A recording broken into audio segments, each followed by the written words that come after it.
Tapa moe tuma kufi. Tana maha kone whaki. Whakoloa e pungpungeni. Tapa mo nea whio. Tupo ono. Ama tahini ko kuina naspau. Tapa atu ki he Prince Karauni. Ama hau e ke whanua. Tapa atu ke pari mia tonga. Ma hau e kapiti. Tapa atu hau e ke whanua. Dapat vengi hoi whafonga. O ka kai ka ata ke hawat. Ai wharerea o tonga. A tahaua. A kosi wanoa wano. O ku i kai to iai ha aseni takehe. I he pongpongeni ka tau hoko atu. Ke he tau ngai ngau i kone tu hifu ke komika kato. I hene pehe te tau ni reu. O komika kato.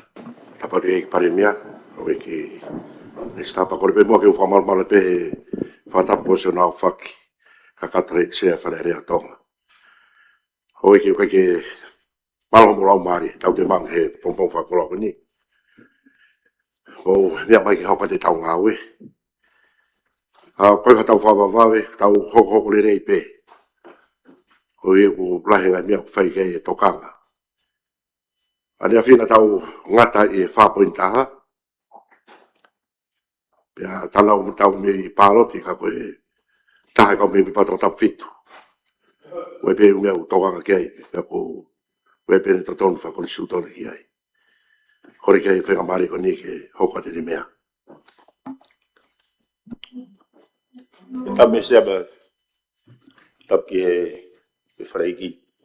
Koe ki hui pe ia ki he minister. O whambe mo tuani ke ki mahi noange. He tau ngahi tutoni oku fatu. Koe i kakai. Ko whatongai he te pire wa.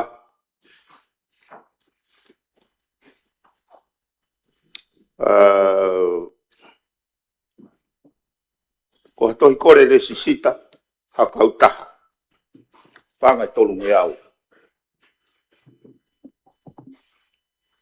Koe tutun kana tau tari ki moa. Koe totongi i laiseni. I business.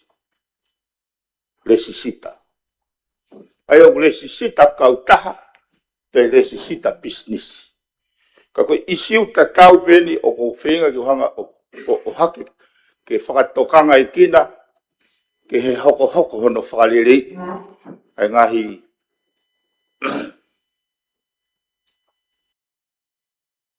ko ki whehu i ki he minister.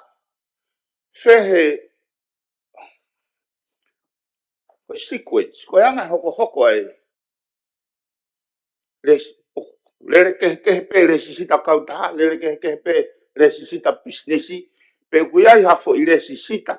Kua pau ke mua i hafo i le sisita. Ko ngake tau sio. Matui ko anga e whakaukau e motuani. Ko tohi tu ni ne prescribe. Prescribe u ne whotu mai ai. Ai whaunga ke le sisita ai. O ha business pe ko ha kautaha. He ko whelawe e eni pa moe ne whekaukau aki pe moe tin number ko ni na lawe ki ai e wharen ki mua. Ai ko text number ia. He koe mea ko isiu ko haau ki ai e sea. Ko i kai ke tau lava o whakawhai ke he categorizations. Ai businessi pe mohono ngahi processi ke whai ngofua. Ko isiu ko whakahoko pe he reipai nau whatongia isiu ke he ia. Tute nau whatongia isiu ke he moia. Ko isiu ko whekaukau aki e makatonga ia he lao pe ko system i ko tau setiat mai whareni. O kai te o ke amana ke au ke hau hata hau eke mai ki au. Pe anga fe ha foto ha business. Ke au ko information ko au to ton ke stipulate ia ke ngai tu ni. Tuku ke ka pau ko ngai tu ni ku ke hono pepe si. Ka ko ngai fa ka vai o mai te fitoi lao o na o mai fa lu ku fua ngai me ke fai.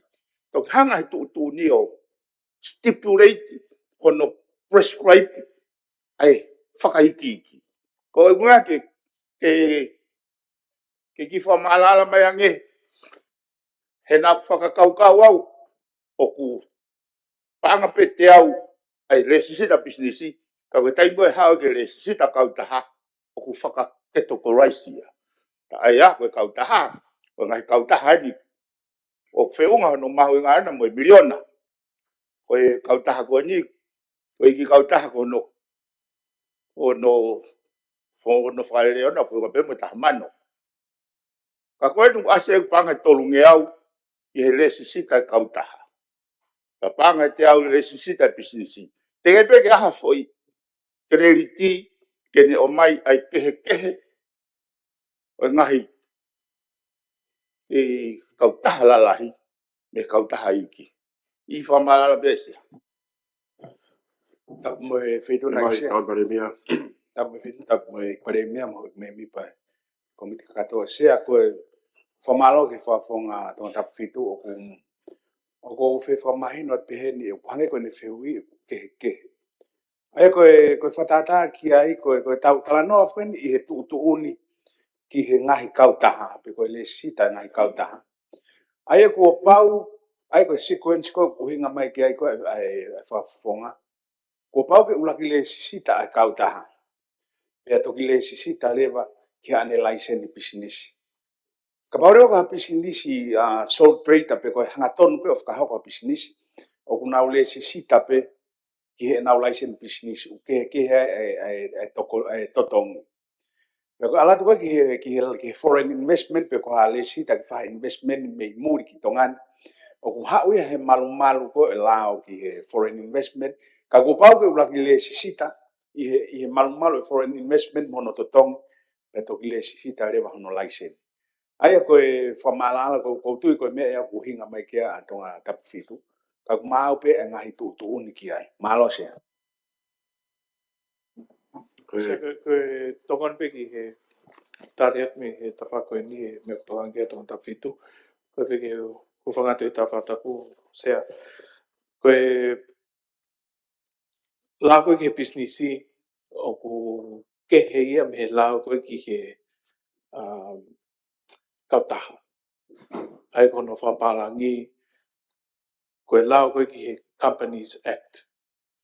Ai kono whakekehe koe sole trader pe koe business tautaha ka koe whaunga koe ai kautaha. I he malu koe ai ngahi kautaha ai au tauhanga whaeria I he tutun koe ni. Ko ne resi sita peha kautaha whatatau ki he lao koe ngahi kautaha. Hoko kautaha ia koe legal entity. Pe koe sino whakalao. Ma kehe ia me he tō tangata koe I ha sole trader pe koe ha partnership. Ai kona whakekehe, kua taha kou fie whahoka ne businessi, tene whiri ke whahoko o tautaha, sole trader, pe I loto he partnership, ai au ku whangau e aki e he ngai service, hangi koe kau lawyer, koe kau accountant, nau ngau ke partnership. Ko te whi whotu pe koha kautaha, pau ke te au ki tau le sita he lao kautaha, ai au whaiga I heni. Hoko lewa kautaha koe legal entity, pe koha sino whakalao, e malawa ke whakailo, e lawa ke whahoko ha ne mo ua. Ko taim ko mo ua I koe ni kautaha, koe kautaha pe mo ua ke mo ua tō taha ngā ue kautaha, pe koe kau shareholder. E hiri whaki lewa tau te e lai apolo lewa kautare ki tai o kautaha koe ia. Ai ko whimape ke whaike hei, ai tutuni koe na tau tāri koe ki mua ane awhi. Whikau akia pa moe business license ni. License to do business. Whangofua e pure anga ke whahoko ha business, ana tau tālanga i ngai activity ko i he malu ko certificate ko ai license business. Ke he au pito ia, me tau tāno ko tutu ni e whekau aki ka moe lau ke kautaha. Ko ngai kautaha ko sino whakalao. Pau kia ngai totong ma ke heike no le sita e kautaha. Ai au panga tau ngeau, pau ka pau ka kautaha me tō pure anga panga pau ngeau.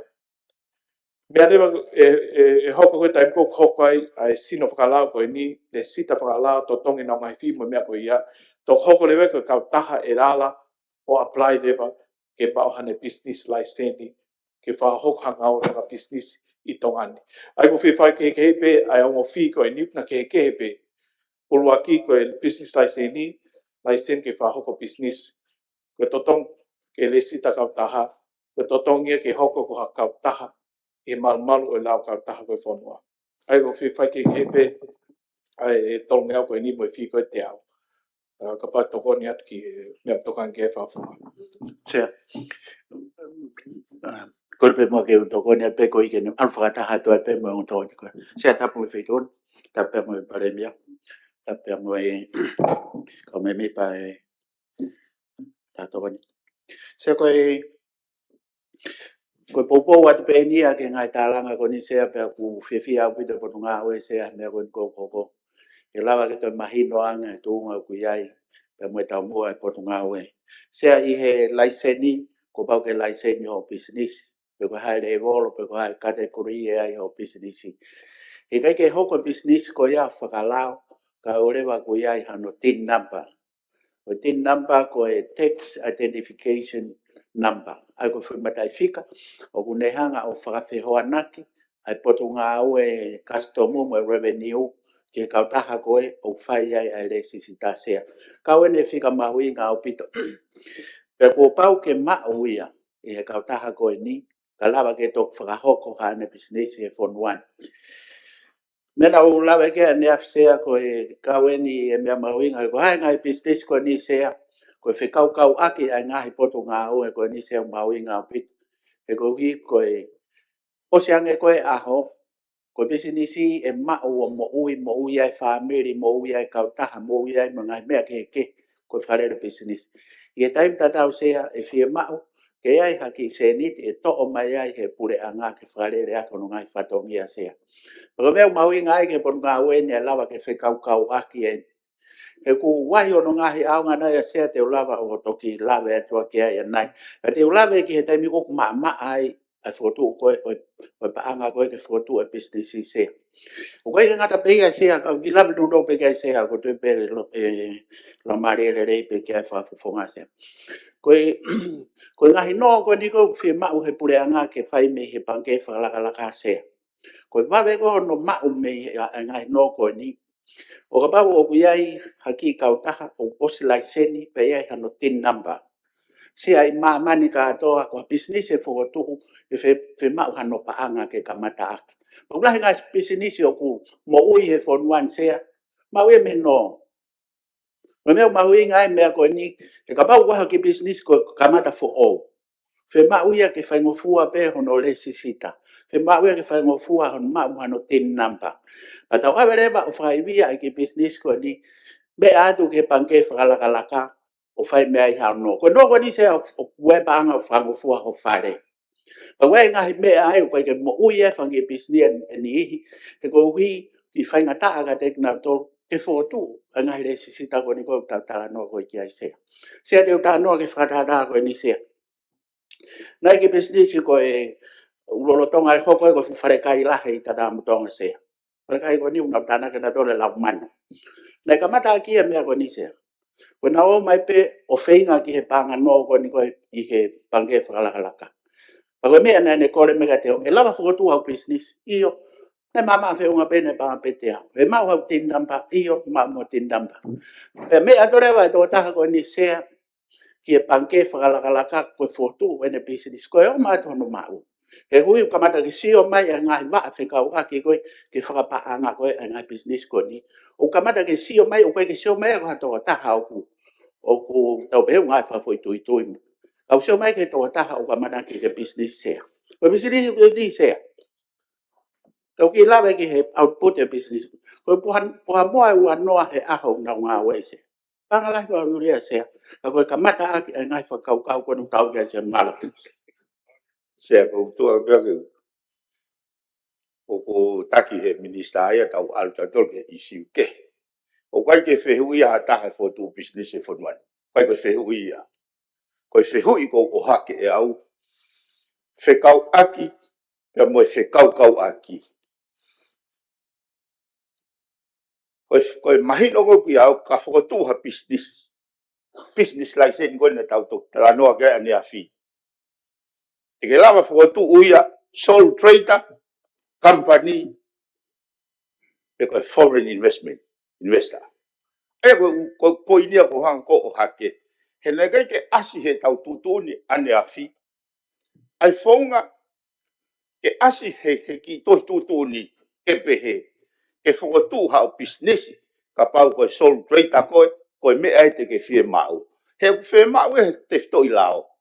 Ko hinga pe ko hake a kuia mahino nia he kai te ke lava ko whakalere business ko hakau taha.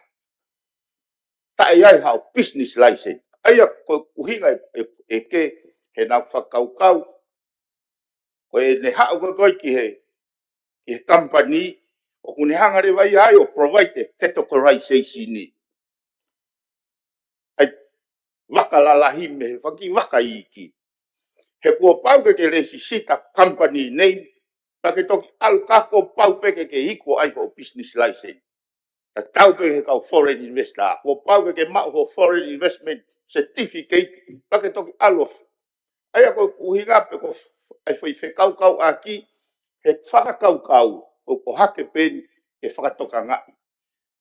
Hala ke o mai he tohi tutunia business foi clarity gon go tala noa ki ai. Kai ke asia ha mea he ko whee taimi o whee mauai ka ke o whakatatai. Ka ke ka hau ke whakatuha o business mea lala he ua te ke waki mau. Company name tin number. He ne hau ko ke mea. Pea toki ki mui lewa compliance ya ke lao e safety, lao e fire. Ko kuhinga pea kuia ke sea mahino ka te au he kai ke taulawa puna ea me funga whakaukau e ahoni. Ka hapau he kai ke whakaata ke tau tala noai ke whakalerei i, ke whakalerei. Ko mea ko no wha ho haa ki ai, he kai ke tau fie maari e pe. Ke haa upe pas me pe fo i pulu alu kai ke ha mea ke tau tala noai. Ka kai ke whakatoka ngai, ke hoko atu. Ko anga pe ku whakakaukau atu. Ko hakau taha e tu he urban area, mo hakau taha e tu i he rural area, o toton ke aha no whainga whaka ai, whaka whai ke hei. O kui kai aha mea koe wheu ia, pe o mahu inga koe pisinisi e, o ku mahu inga ke tau establish ha mea ke ne inei polo informal sector ke nau whetukutuku ke formal sector. He koe mea pe te tau lava o langa whanua whaka ekonomika. Koe tau hanga whaka tokolahi ke tau middle class. Koe hinga pe o hake isiu e sea. Ke whaka ala mai. He kono hinga he koe hanga i whakakau nei to ton ke iai he taha he ongo tutuni koe ni. A ena whekau kau aki. Ka pau te maulau e tutuni koe ne company e. Hala ke lave iai ke business. Ke license business. Koe hanga i whakakau tukehe ka pau kaha whei tukehe ia. Nai lave mai minister. Tara mai ko pau ke iai o tin nampa. Kai ke ulau e au ia mea koe to tutuni. Kai hefe, kai hanga hefe maa popo ki he kakai. Koe lao te tau wha maa popo kai ofo. Operation ala se fonga ngā we whakatatau he lao. Ka pau ke fonga ngā we ka koe ke tu he lao. Hanga fefe. Hanga pe e koha ke koe koha pehe koha. Sea ka pau koha whare whaulao ni whe mau ke tau area. Area e lao pe kuhinga le rei ke hanga. Tau whanofo. Ufa malo pe ke pure anga.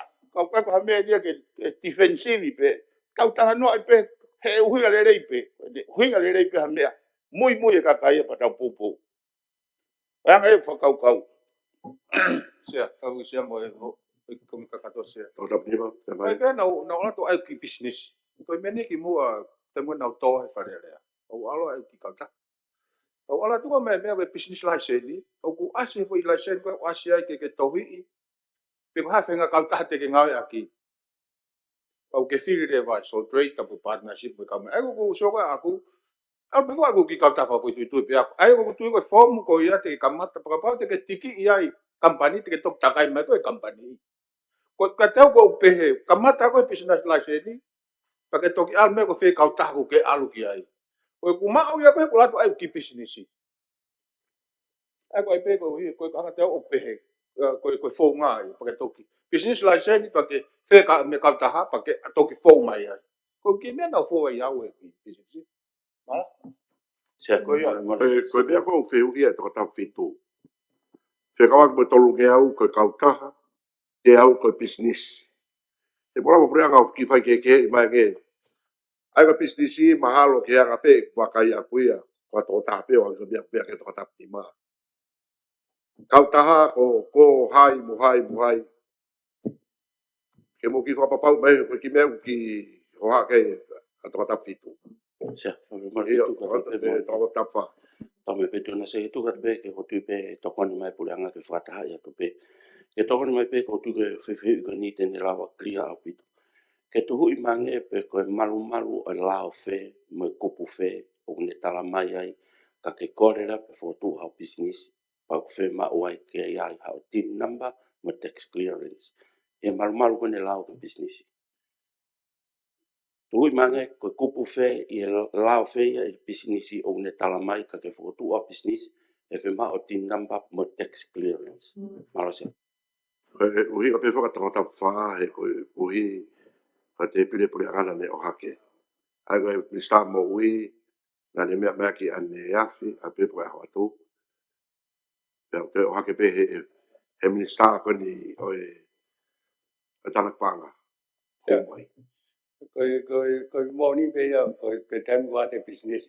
Ke ma u he te ma to kumi ai close ko ni ko mai ko ni ko le mai to ta fa. Ko to ta fa fu na ne me a ki o ku ye ti na pa ki o ka ta ha. O ko bon pe ya ko ka ta ko to pe o ku fa le o fe ma u revenue pe ai na tax number ai ko tin ni ko na fa ke u ga. Ka u ga ko reference ko pu le nga ki tin kon o ha ke fa ko fo ko me fa ai fi ma ko ki tin pang bon pe ai tu ke to yo ba ya ba ko me Ia, sepe te pe Malo mi sta se. mo ui. Toko mai whi hui ko ia. ko se ko le pe ko no inga o ma mai na pe ya ko ma wanga la ve o tu ia la revenue ka ko fwa ke fo ke la business o fwa ke ka ta ke po nga ko le pa commerce pe ko me ko ma lo ko ke asia i ko nga na ko le ai ko revenue ke fo ko tu mo ai ko nga requirement ki mo o hanga fa le business ko le ko ta nga requirement ke ai a tax clearance o tin number ko we ke asia we ma we ko nga ko me ko nga me fo mala mai ko ka fito na e ke ko na afi mala se Se tap mo e fe tu na. Toko pare mea pe mai. Ni o pe ko no mo ni se ko nga hi fe u i o la. Pe ne o fe kau aki. Pe ko na ta fai fo fe me aki ne af ki lao. Ngai business mo le si te ngai business. Pe ko ni fo ko le si te ngai kau ta. Ko me ko fai ho ha me ke tin na pa mon pe ko ki asi lao. Ka ko fe mahi no aki na e we na e MOU na e saini na e fe mahi no aki e va o revenue. Pe mo potu nga we ni ko se ne aho. Ko nga we ke pure anga ki ono whakawhai ngō fua e ngahi mea, e malawa ke tokoni whakalufua ke ngā e pure anga. Ke whi mahi noa ku hango mea na mea kia tonga tapu wha. Ko pau, ke nau kau he requirement ni ke ai tin nampa ke tokoni ki e ta whaaki kone e potu ngā revenue. I e ta whaaki kone koe e potu ngā oe. Ka pau kore hata ke laisene ane business. Ko tau whoki whoki na tau tōruia ke tūtū ni kone tau tāno ke ane a whimo e lao koe la e business. Pea kumau whahanga pe, whahanga he potu ngā oe whakawhai ngō fua e ke nau mau le sisita. Ko konga e no whakai ai ngā oe ko ni ke whotua nau business. Pea hiri ko ia, pea nau toki o ke revenue, ke o mai ha nau tin number. Ai koe tau mua fuke mo whaka ai pure anga ke whakawhai ngofua ai a takai o license business. Te whoki mua ki mua pe mua ko ilo e tokon. He koe uhinga koe ngai whihui o hake koe hae mea guliri wa he ahoni. Ia tau afta awa, na whai ai hoha alahi pia me he rolotonga e o whai whatongi e motuani koe minista pe he potunga o koe. Ke whai mua ha hoha ke tau liriu me whaunga laiseni koe ni koe laiseni e business pe ta ki he activity e ta aina whai ke he hoha.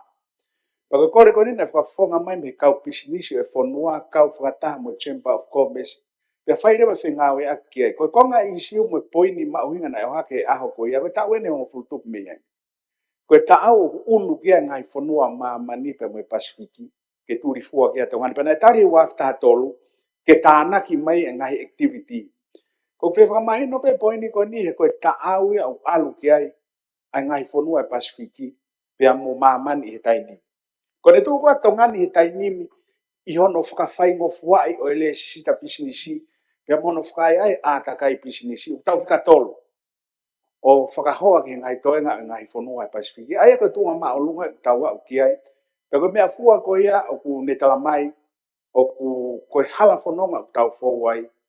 O ku totono. O ku more ke mamao ke whai ha defensive pia koe whenga heni. Ke malui hata whaaki. O whatongai pia tari he potungawe e ngai whakakau o mai. O mai koe ne tonga tapu fitu.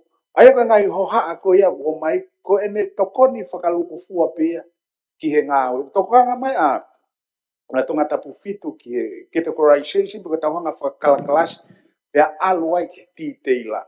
O kulotonga ngāwe e potungawe ki ai. Koe taptala noa funga ne tu uni na e pasi i he lao. Peko taim koe na tālanga i e lao koe he whemea aki wharearea koe ni, na e tokoni ki hono o mai e whakaikiki, ki hono mahi noi, ai hala whanonga ki hono whaua ke tūtūni koe ni. Ko tūtūni koe ni ne ongo koe, o koe ke ko hapeha pure anga te nao maa whau tau pōpō katoa ki ai. Ka koutui koe tau mua ia, hange pe koe kore koe nena e watu e motuani, more ke mama o koe uinga e kore ia ke whakawawe. He o kou tui ke mea o mai e tonga tapu fitu, koe whare whau lao hen, ke tau heni ke whakamala ala. Ka koe ngahi ti te ila mo ngahi mo ne fie mau e clarity pe koe whakamala ala, o ku lotonga whinga ai potu ngā we, o ku lotonga iai pe, ka ke whakamaa opo opo, pia tohi, pia ti te ila i he ngahi tuu tūni. Koe mau ki i one stop shop koe o tuu i he potu ngā we, hange pe koe nai mea ki ai whaafonga tonga tapu hongo fulu ka koe minister malolo e potunga awe, mo kau whaafonga. O ku ti teila ka to ai ngahi ngawe mo ngahi fie mau koe ni. Ka koe tui, o koe tau mua ko o mai me ho eiki, ma ngahi me whaafonga kau whaafonga kakai, ke whakamaa ala ala. Koe ngawe koe ni o siloto pehe ni ka mo whakamore more. Te mau koe whakamaa ala ala, mo whakaiki ke mahino, pe te mau tokoni ki ono whatu hawhangaki i pamphlet pe ko whangaki i tohi. I ho mau ofisi pe ko mau ki one stop shop koe ni. He ko tau mua fwe tau ngā we ke tokoni mo toi whakamaalala ki kakai. Mori ke mama.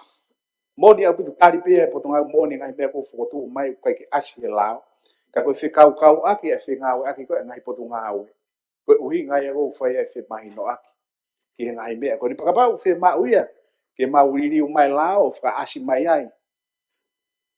Pe ko te whakaase lava le rei pe ia e sea ka koe whakau kau o kui loto pe koe uhi ngata tau pe ki e le rei whakalu fua malo se. Hapai taua, pea, whatapat malomo e lau maari e rei o eiki e komit kakato. Sea, oku mau inga hoki e tau tala noa he koe regulation, ko no omie ni ai hange ano whakamala ala e lao ki kakai e whanua, pe mo kau ngai whapuri a ngāpi e taimi tena ngā weke lao. Mai luke mutuani, koe lao e tolu whahu mai koe ni e mea wha businessi, o whakate whito pe ia i hono le sisita whaka internet o ngai businessi. Pea oku mau inga, o koe ki mea lana e tolu ko tokanga kia he tutuni koe ni. Koe whika wha ua, o mahino ai e fie mau ke le sisita online e business ko toa pe. O ko ilo tatau katoa pe foi tutu ne tolu ne o whahu mai. Mahino pe foki ko tau pe ia o mamani pe o ku mau inga pe ke tau turifua ki ai. E ku waweange a business e taimin i ono whaiwha internet i tatau pe i he whakatau aki he import mo export tatau pe mea whapaanga. Ka au mau inga pe ke usio ke kainga i motu ku wha koe ke ha uilai ai koe ke ha internet. Pe au ki lahi pe fo ke mate uilai ai tonga eiki sea. Pe a nā tau mata tonu e taimina hoka e hunga tonga hunga hapai. Na i plek au te whanua ia e ngahi ahola, ngahi wiki. Ke whakakau pe pepa, whahu fōmu. Tō peia he mea, tō peia toi tūtū ni. Ke whaingofua ke ngau e le sisita, whai le sisita. Ki hono toko nia tau ka ingai motu, mo taime o whaingata ai e uila mo interneti e whanua. Koe kupu ono, kupu ni maka mo le more whika ua. O asi ai, o pehe, engofua, ke whai le sisita, ke kore angahi tohi, pia whakamooni kehe, me hataha pe u ne whi hoko ko hataha ke ngawe aki, pe whakamawhai. Agu hinga ni ke taimi koe, o kune whakahua ngai mea koe ni i e website, i pe koe online platform koe nga po ngawe. Kia te au sea ko whamama lahi kua fie, oku fie ma. Ko whaama pe ke whotu uia, koe mas, o kai koe mei. I e uhinga kani se o mau inga upito ke malui, a integrity, pe koe malu, pe moe pau, ai platform koe ni, pe moe kakai unau ngawe aki. He lawa pe hange koe mea kona tau tānoa kia i na whemea kia whale, i he moni te. Ko e ai e kai mini o lawa pe, o te whau pe kita hangai mea, o lawa whakahu aki. Kau mahu inga ia, ke whakapapau i he re sisita, koe kakai koe ni o nau whakahu ai ufomu, pe ko nau tolu o nau ngā ue ake ai platform koe ni, koe kakai kumooni, kakai totonu. Ko nau hingoa totonu, ko nau IT totonu, o ku ngā ue ake ai umea koe ni. Ka pai alu hipo ki he ke whika o no, o kupuni mape, o ko mimi mea ka tau pe uhai. Ka uku ikai fie mau ai re sisita, ke ne whakapapau i ato taha koe ia. O te isa, o ku taingari i au e whai kupu wani. E anga whe ke whakapapau i, koe toko taha totonu, o ku ne excessive pe o ku hu, ke platform koe ni o liriu pe whakahu, hau toki meni ke le sisita businessi, le sisita hingoa whaka businessi, pe kone kore laisen. O kai ke fie mau ia ke whai le sisita, ke ne whakapapau i ko toko taha mooni e. Ka ko kore pe ke pot ngā we, mo to sio mua ke kupu koe ni, ke whakapapau. O koe whaunga tolu ngā whakamamani lahi aka pate tau alu ke website business ko New Zealand mo Australia. O koe whaunga tolu nau ngau e aki. Ko whika mobile phone, ko tango o sei koe e te create ho account, pe ko whaawa ho account business, o kuia i ho username, mo password. Pe ko tango te ke toi log in ia tuai, o pau ke ai verification, pe kono whakapapau i ko koe koa. He lawa pe hata haia, ki hao mau hao ki toitohi e tesi, pe ko hao ki Excel spreadsheet ho computer, o ku hiki ai ho u passwordi, mo log in ni, pe hu tabare pe a liriu ho information koe i business. Ai e whi mau lewa, ke ngawe aki, o wai whahu e te mobile number, taxi mai lewa ki whai kouti ki ai, pa te toklama liriu ha mea i website. Kono wā, o wai pe mea ko security question. Ko kita peu te ilo i whehui ko ia, ka te toklama whaha liriu ha mea ai. Ko whika tolu, o wai pe email verification. Ko email ko te ngawe aki koe ki hono whahu, ai te ngahi information ni, ki platform, ai pot ngawe, ki he business license ni, ki he le sisita license ni, ka mo liliu, pe ko te apply ki a hingoa license ni, o send mai ki whai kouti ka ke te emaili, pa te whakahu ia. Ma toki lava ke te liriu ha mea i he mea. Sea, o ku mau inga ke malui ai information pe koe whakamatala o tangata. Koe privacy, koe identity theft, koe kaha asi koe ni o kita, e te ngai whakamatala, e te IT, e te passport, mo e ngai mea koe ia mau inga ki toko taha whakafo i tui. O ku mau inga ke malu i he lao koe ni, o whanatau ke lao e whanua. Koe ki tāna ke pesea, nā lawa tokoni. E koe tūtūni koe ni, koe tautari mi he ni, e hoko e koe tūtūni e ngau eke kakai whanua, ka mo e kaunga, mo ngai whaprea ke whahoka ke whatungia koe ni, mai kau business e whanua. Malo. Malo. Toto ka popou. Tawata panima, mea mai. Popo sea ke me ko ai ko fa ha ko hi ko ngai me ko ke process ko ai pe ko hi mahalo ko fa mu fu ke pe ke tohi ka tohi me amu ka ko ngai pe ko ai ko a fikau aqui ha la ko ki algo ki business algo ai ko business o ku fe ma ui le ma mo pau ke clear ho text pau ke fe ma mo tu ha ui ke tala mai o ku sai ho tu ha ai te toilele kita ke tu ha o mai o alu de vai a toki ave ia ki potunga o pa toki o mai ai aku o ku ai fe kau aqui ai pa malo ko me na fe mai ka me ke tohi mai ke ka o regulation no tohi ai ko ku mahino ku fai pe fe ngai aqui ka ku ke tohi ha fe tu ka mahino ko pe pa nga o ia ka malo ke ka o ia ke mahino pe ka ko ki me pe kana fe foki me au ko ni ki kopu kupu hiva ka ke mahino ko kupu hiva ko ni ki he Filave ko mawhai pehere whaire sita, ke nehanga koe o whakaukau ka pau whapoto koe ngai mātunga ke uat ke nehanga o uat ke nehanga whakamore more utotongi. Te pāng whawhaku tau sfau tau tōle lau whikaula tutunu atu panai tāri ia.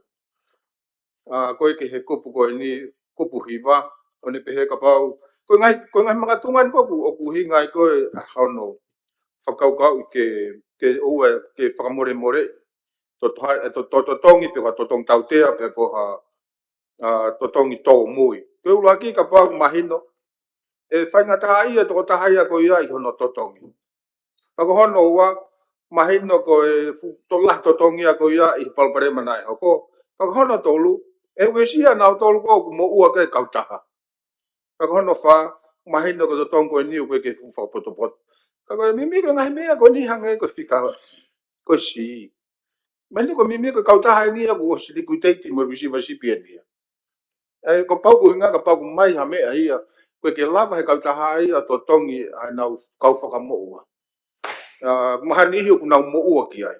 Kako mahin whakateo ne pepe mista ia. Ko ke whangau e aki tuu pe ia mahalo ko e mea. Kako kusio ko ki mui i he totongi. Ko hi ke whatonga i pe fulahi ko a totongi ko hi ko whakaatu i ko nuko mai. E mei ko e u totongi, ko la tahape totongi he ni ko e alo o tolu ngeau. Pea ko e alu ko e u totongi e koe ki o alu ko e pe ki lalo i ki hen. Kana o e peo ke ufotu pe ki he minister ka ha o mea ki. Ko hinga peo ko umea ko si ia ko e fika ua hiwa ua. O mahinda ko pesinisia ko ni tunga fatu tama. Kamata pe mene kamata mo pe mo ya o ke ngai umaka tunga ko en ko ua pi mo si mo ti. Ka ko o ha ke pe au ia ko hi mahalo ko me afu ku fa ngai ke ngai pisinsi mamani. Ka pau te ke fainga ta ia pa te fe mau ke ma ho fainga mari tu o alu ke bankruptcy. Ma de Amerika. Ko tata ha ko la ko Amerika. Ko ke te kamata fo. Ui foku nga atu ho fainga mari pe rapu liquidate ko te foki mai. Kau te foki ata o mea pehe ko ke whaka ai te hatu pe whenga tamak alu ki he to foki mai. O koe ke ai tau mea pehe ia tau tolu he. Kau ngā ke Amerika. No miu koe kup tataha. Ka koe ke ka haui. Ka koe pia koe hui na koe tuku koe he hiwa koe ke uhinga.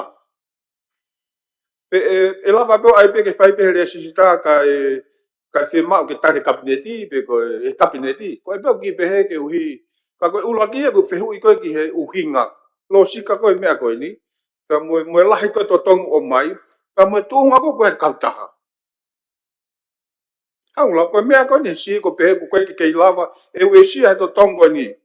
E koe tolu ngea upe mai whangi totong si fo. Ani ihi ko mo ua koe kautaha, o si diku teite kautaha e koe, nuku ihi tuunga, whakatu tam. Peke ko ki, ai pe uhinga me kai mga tuunga koe. Ta mo malu ipe, e koe la fo kia mea koe nuku koe corruption.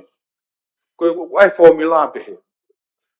Vai e lao ta nak discretion equal corruptions. Ko fui formula ko ngai aki. Ka ko sa ta we ke tu e pe.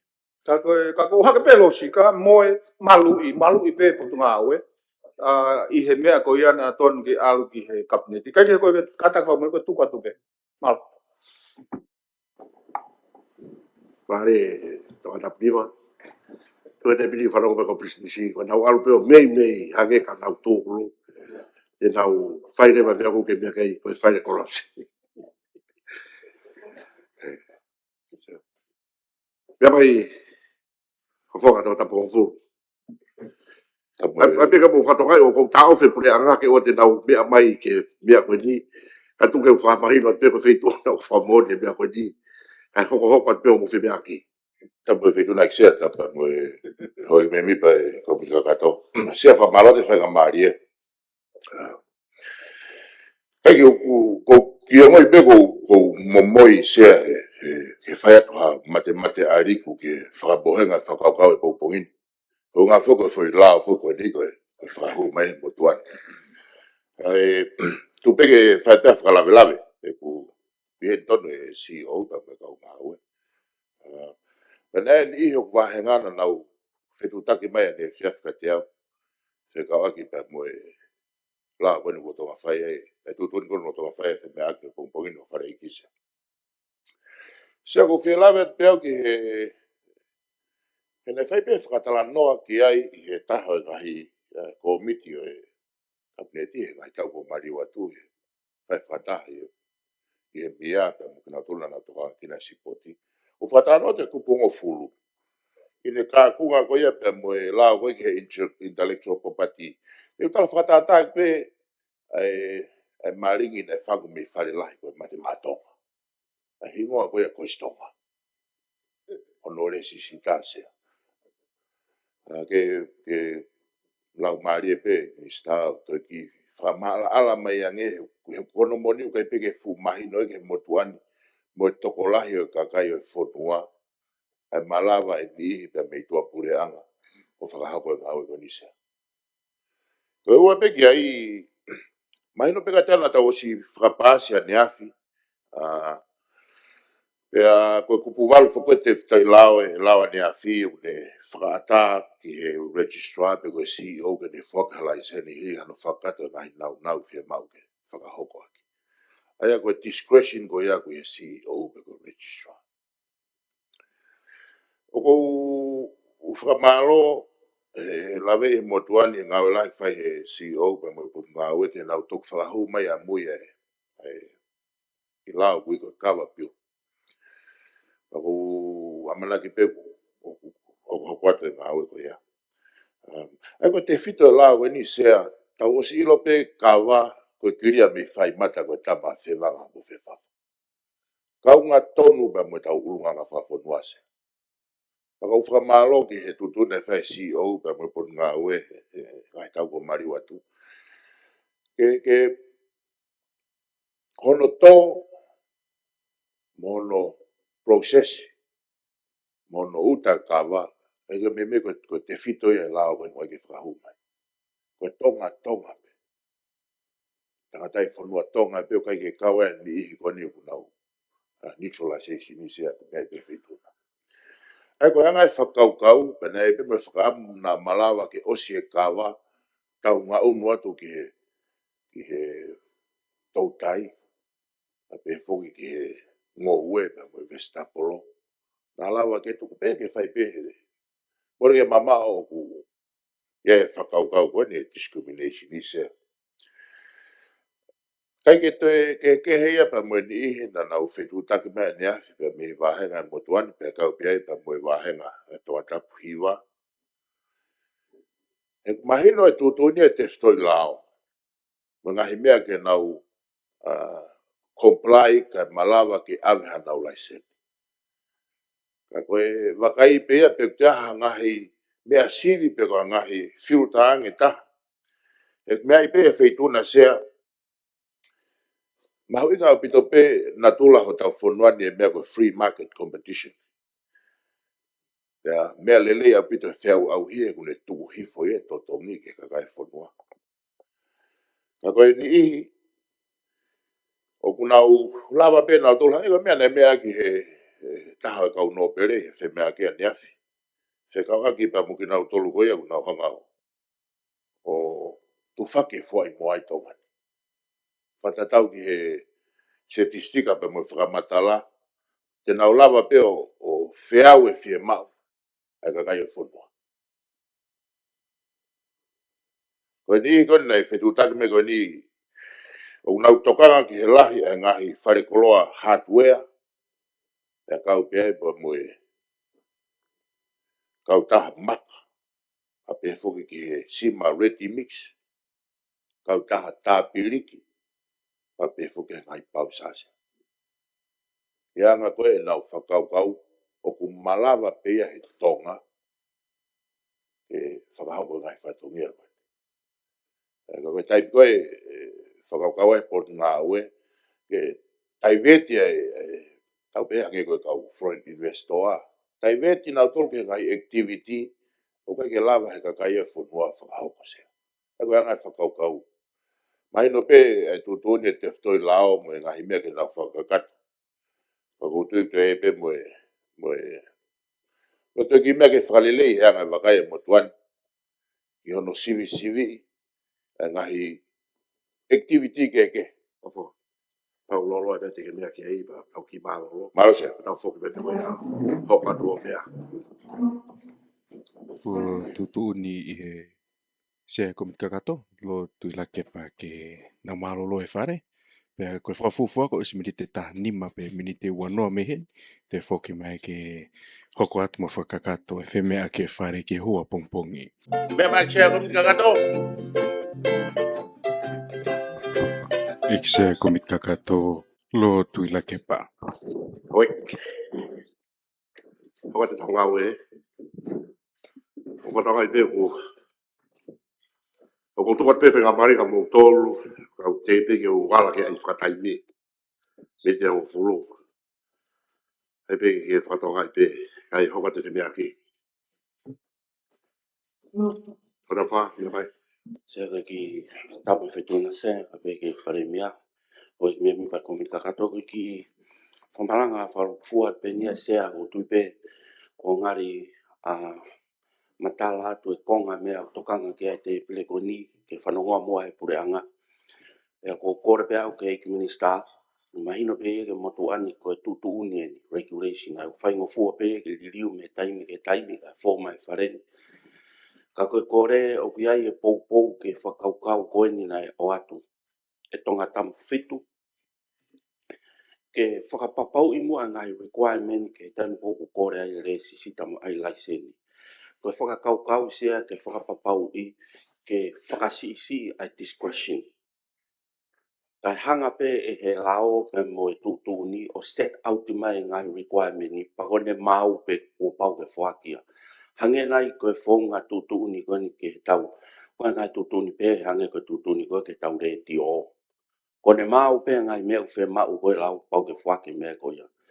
Pea koe kore ia sea nga lava mua ke whakakau ki ai o whakapapau i pe kua mea mai pure angaia te nau whakahoko tala noa ko ni pau ia i pou ki ai ke tala noa ngopot ngau me revenue. He neongo sea o koe mo oni o whe mau ke ai hatin number. Mo e tax clearance ka koe whe mai no aki wā pe ia he potu ngau e rei papa mo revenue. Kau mō mea i hau eiki. E ke lava enforce ia e whe mai no aki ko ia. E whaamue ka pau e tohi i ke tutu ni e ngai requirement ko ia. Ka lava ke whakapapau i. Koe tō tako tō pe e hau o kore ke ane business o kulaki. Clear ene tax. Ngai programa maari e whakapapau e ngai whanua mōri e mea koni kawai pe mō. Se ko ki fe pe ye me ko du me ke to tap fa A pehe koe clear a text. E uhinga koe text tau taha ia e toko sino koe ia pe koe kauta. Ka bege o pau e whakamahino mai i hano tari mai te ui e toka tapu wha mua malo. Mea mai, Minister Talakpanga. Alo sea, tamu e whenona sea. Tapu e kaume mipa e komiti kakato. Sea, io sea, o whemau ke clear text ia i he hingoa pe koe o whaiake ange kore. Koe, hange koe mea koe niko tau lawa koe business ia e hingoa kehe, pe koe tō taha koe whai koe kia e kore ia ki he clear text. Ai koe text clearance sea, o ange ia ki he hingoa o whai aki ange ai kore. Ka pau koe hingoa e business o kore ange aki io. Ka pau koe hingoa koe mea whawhoi tui io. Koe whikau aki koe ai hatoko taha pia moha business sea ku matui koe mea whakalao e nia. Pa koe business ia o tohia i he hingoa. Pa koe hingoa koe ia koe ne whelawe i pia moe potu ngā ue i he tin number. Ma koe pia peke ke mai nohin sea e tok whaki he potu ngā ue. Koe lao ia potu ngā ue mahi no au pito sea i hine. I he lao ke tu hau. I he konga ua moe konga tolu sea. Koe ngai tutuni ai koe anga whewhe ho mau hau tin number. Ka koe tin number koe ia te ne tok whakakato ia processi o business o ka pau o ku mau hane laisen. Sea ku kau e pe business sea ku kau e mo PAYE kata ai ko tu hau ia ko ngā ue sea. Ko pau ke mau hau tin number ke ngā ue. Ai ko ngo totong tu hau ia sea. Ka ko whanau ke wheui sea ko tax clearance o ange ia ki he hingoa o whai ange aki ai kore sea. Malo. Toka tapu wha mea mai. Aia sea koe whakakau ia, ke whakakau mua ia ki ngai requirement. Ka ko hinga kua mea mai ai minister e whakahoko tala noa te tau pe tutuni koe ni ane a whiu me tutuni koe ni una whekau aki. Laiseni mo le sisita. Business mo kautaha. O whai e whalala sea koe kore nia maino pe koe ki kau ia he tunu he ngahi matai tohi o tutuni regulation ni. Ka ko mea mai ai minister e whai tala noa me potu ngā ue pa ko whi maino aki koe au tue mo manaki koe ngā pe sea. O kuia i e mautui o kumātua ki mau inga ke whekau aki le lei e lao. O manako mau pe sea e sia e ngahi polkarama no tānaki e ngai whanua muri e nau tuku hau. Ni ihi o ku wholau mo e paanga puke i marai whakapuna, tā ea to hingoa ia nau mo ua nau tore ke tuku hau, puke paanga ia. Aia ko hani ihi o nau whenga ke re sisita business. O pau ke rak whakapapau ia o kria e nau tuku hau. Pau e anga ia whakaukau koko atu, ki minister, kore pe ia, ka ia ia mou tala noa, pe mau e ola ko ia hange ko mea ni a fi, e fia mātua ni ke whahoko mai ke whare area. Malo apita e sea mawhenga mai. Malo. Sea, malo. Pare mea. Mea mai. Tau talere mea ku whakahoko mai me tonga tapu wha.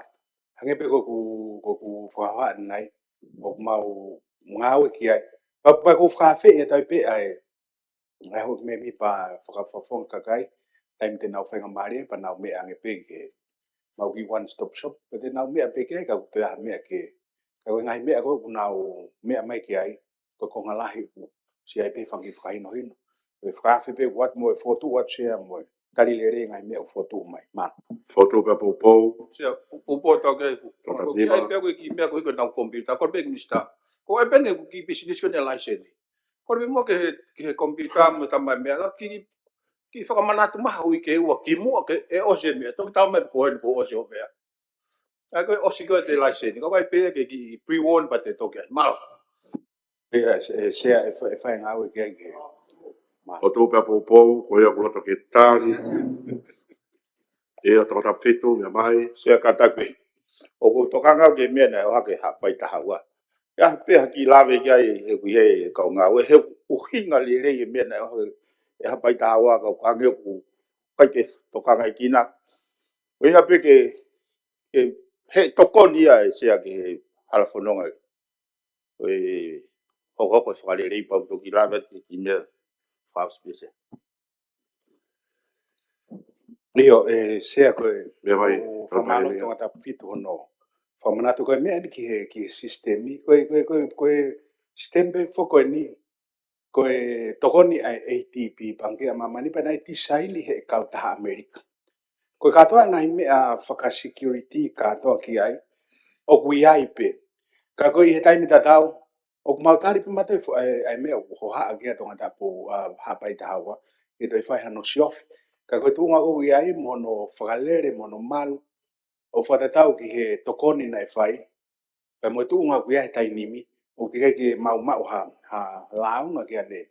Kia tunga kui ai ka koe whakatokanga ko ke me whaka security he kuli riu pe fuke taimi pe koe maalunga e teknolosia mo iwi o ki nau tō ke nau hanga o mau e sistemi ke tuku mai pe moe ke kau moe e mau asesi ke toi whakalere i malo se. Sia mai pare sa moui.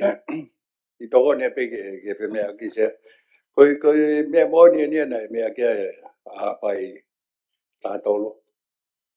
Taha wā kata. Ke authentication. Ai ko hinga ai a pau ke hua tu tai pau e sistemi pa te ne text mai lewa ke te fika ka te opere fika telefoni ke wha papau i ko koe au ke hua ke koe he sistemi. Mea tatau benia he Facebook a se ai wha whenga hu mai haka tama ke hu ke te akau ni e sen mai lewa ke te telefoni. Ai ko hinga ai a koe o te toki alata whapapau pe ko kita, a pore ukai ko kita, pakai ki te tāri ki tai, kai rewa ke nau lava access. Mea ai o mōni ane lau ke aha pai tahua ai mea koni koe two-factor authorization. Koe ko mea peta mahuinga ke whakamahino he ni sea. Tatau ai pe, a tau pe ko hafu a, ka wano keiti. O pau tatau ai pe ko whai ki, o ke oange ki ai. Ka pai awe tō tahe ko awe holo ki ki a tāke. O smai no pe hau ia hu he keiti he me mau e ki. O wea e personal responsibility pe wai e whatongia i tō taha o oange ki a e ngofua ke hu kene tauhi pe i a teia. Hiki ta tau e pe pe haha sistemi e poko tua fu keiti o funga waka fia.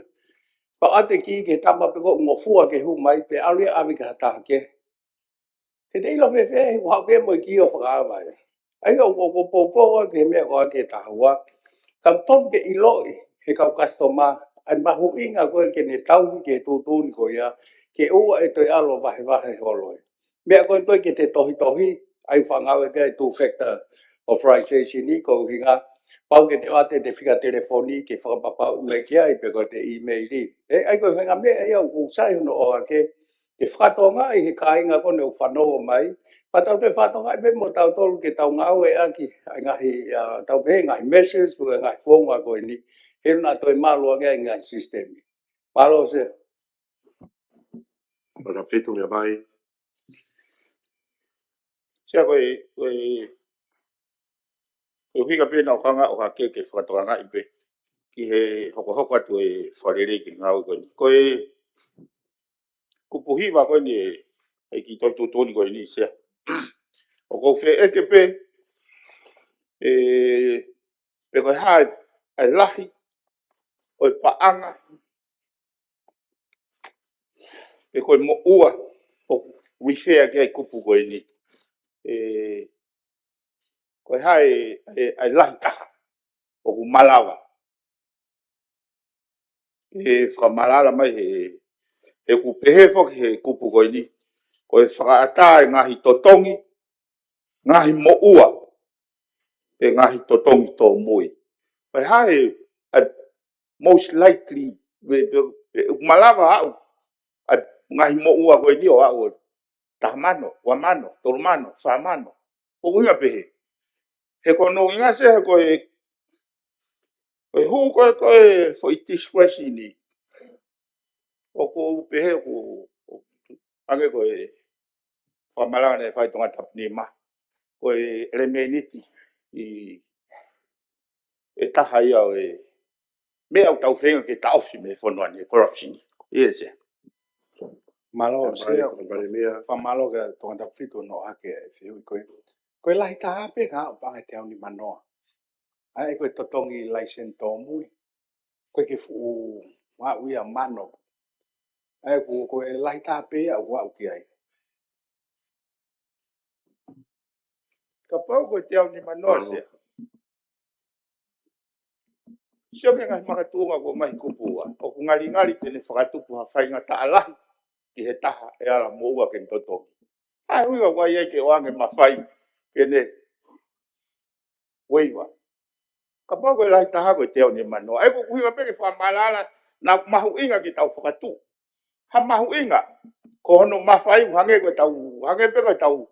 O mea ko ni e mbalawa e minister o authorize hangau e project ngata he wa mano. Ai ko kuhinga pehe ko ke malu e ai faile sisita malu e kakai malu i mo fonua wanga sio Io ka te tonga tap fitu ko ki whamalala. E ko uinga he totongi tō mui. Upanga te au ni manoa. Ka malawa ke na o mai ko totongi tō mui ki ta ue nima. Ta ue ono ka ke kore. Ke wavy mo e ko tok whainga maari e. E ko tau pehe ka ko maximum ue kore ko e panga ta hafe. I ngai totongi tō mui ka panga te au ni manoa. Ai totongi tō mui ko ki ono whakafo e ngai resista malos. sai be se ko haku pe ko ki foi kupu ulo aki mo kupu wa o ko pehe ku e malawa ke ne misliti ai faile sisita kau hake pe whakau e kupu ulo aki pe o ngofua ke faile sisita i ene tu un e koe discretions. I ha whanongonongo tohi ki he taha e ala totongi ha totongi mo ua pe totongi tō mui kua tūtūni e he lao pe he ngahi tūtūni koe ni. Kene whaka ata weiwa. Ka kato pe ko ha konga i ha maka tuunga o whakaha i he tūtūni sii ua.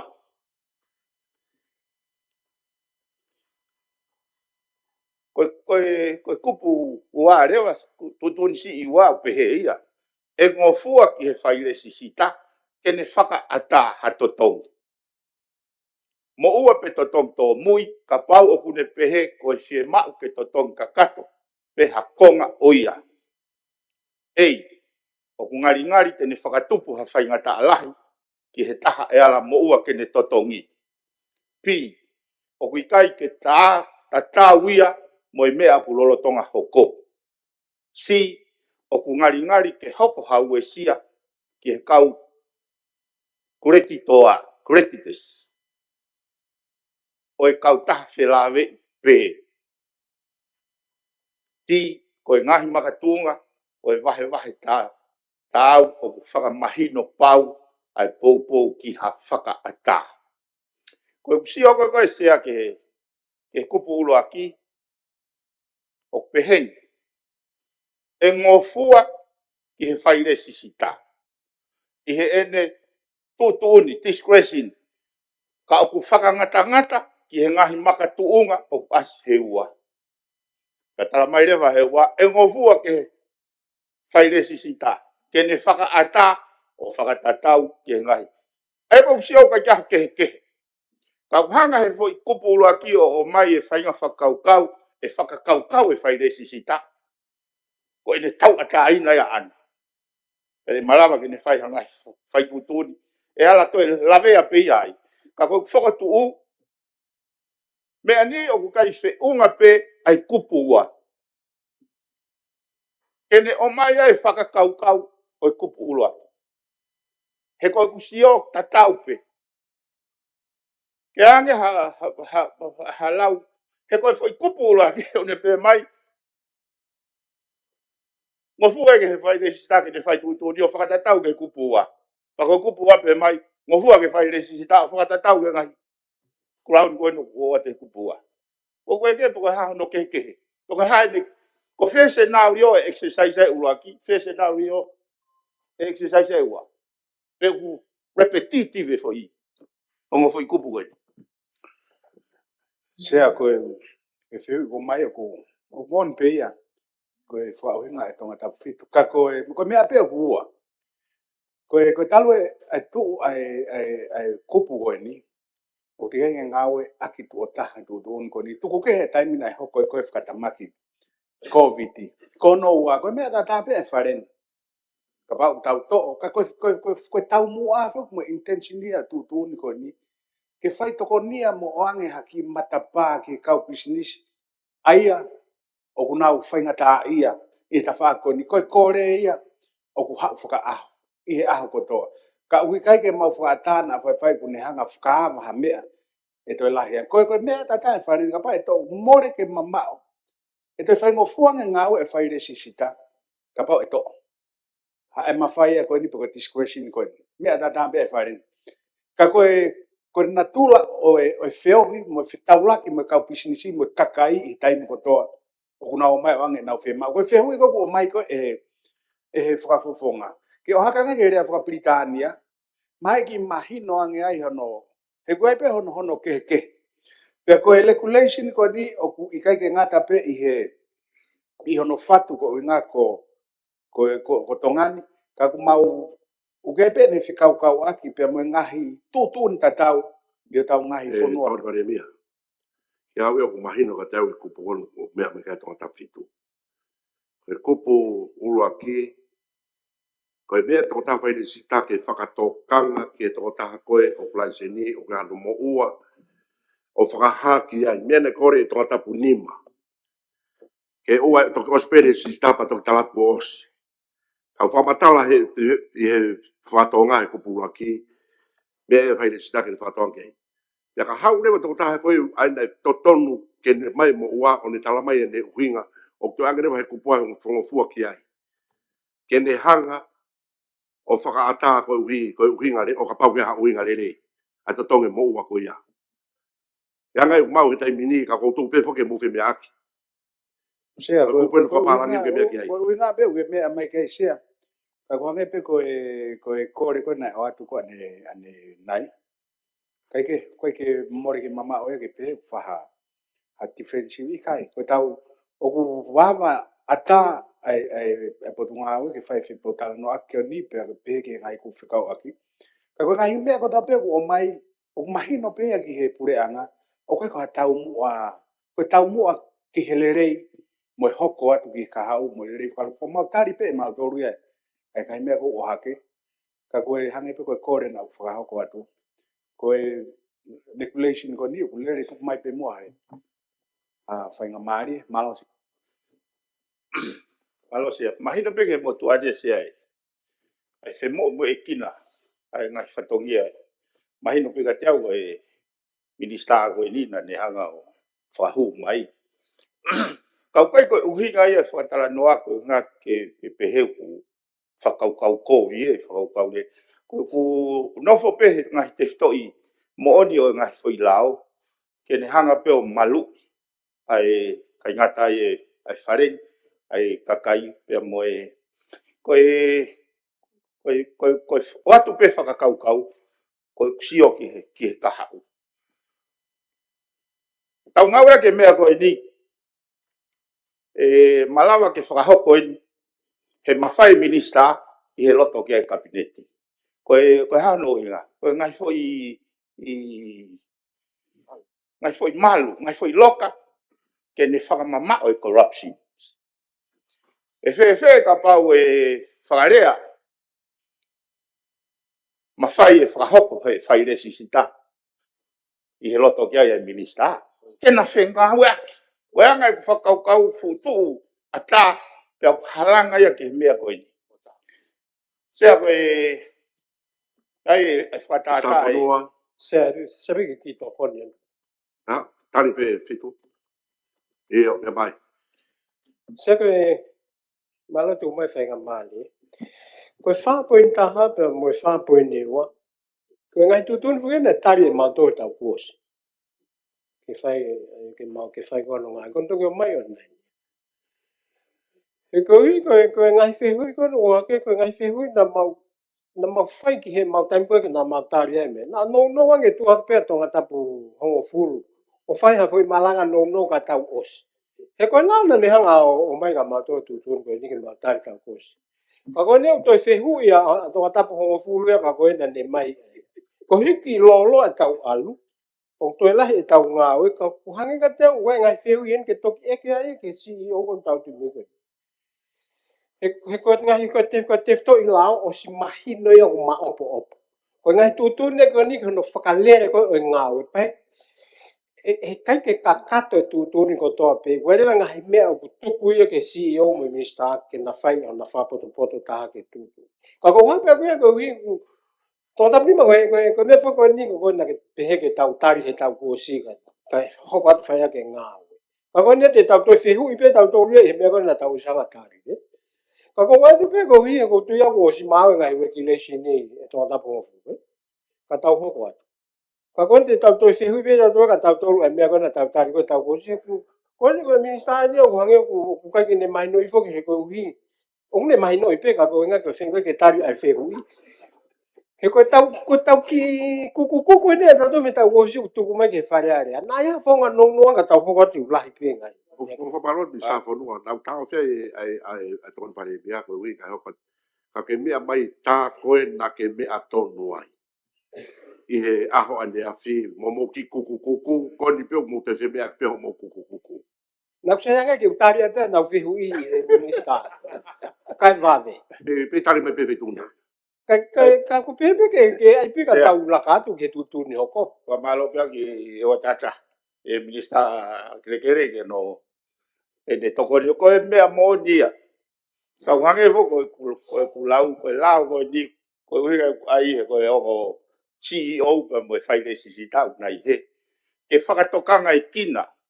E ko mea ko ni nau whihu i pia e au. Ai si ai ngai process ko ni. Ka hau pe fokia.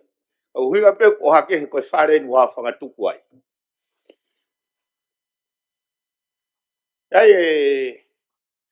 Ai whakahua he lao koe kau mafia. Lao whika ua ki. The boss is always right. Lao whika ua. If the boss is wrong, we fair to rule number 1. Ai o pehe anga tu koe e ki fo i lao koe ni.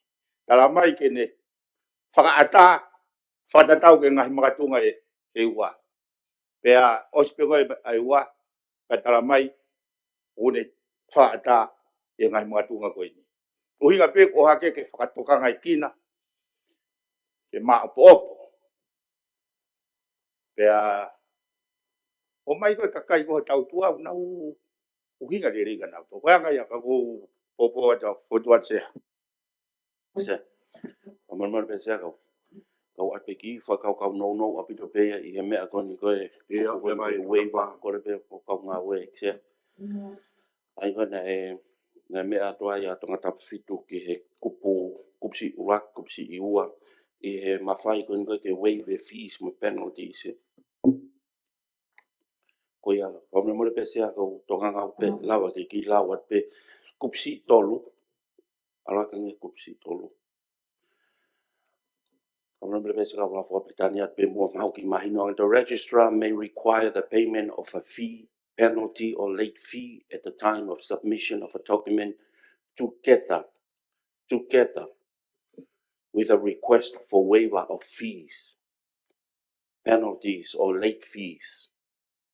Aya aya mawhai ia ke whaile sisita, ke ne hanga whai atu e kore koe whotuku atu. Whotu atu eia ke tō tākou kore mai me pisinisi ke ne omi whakataha e ne totongi moha kore.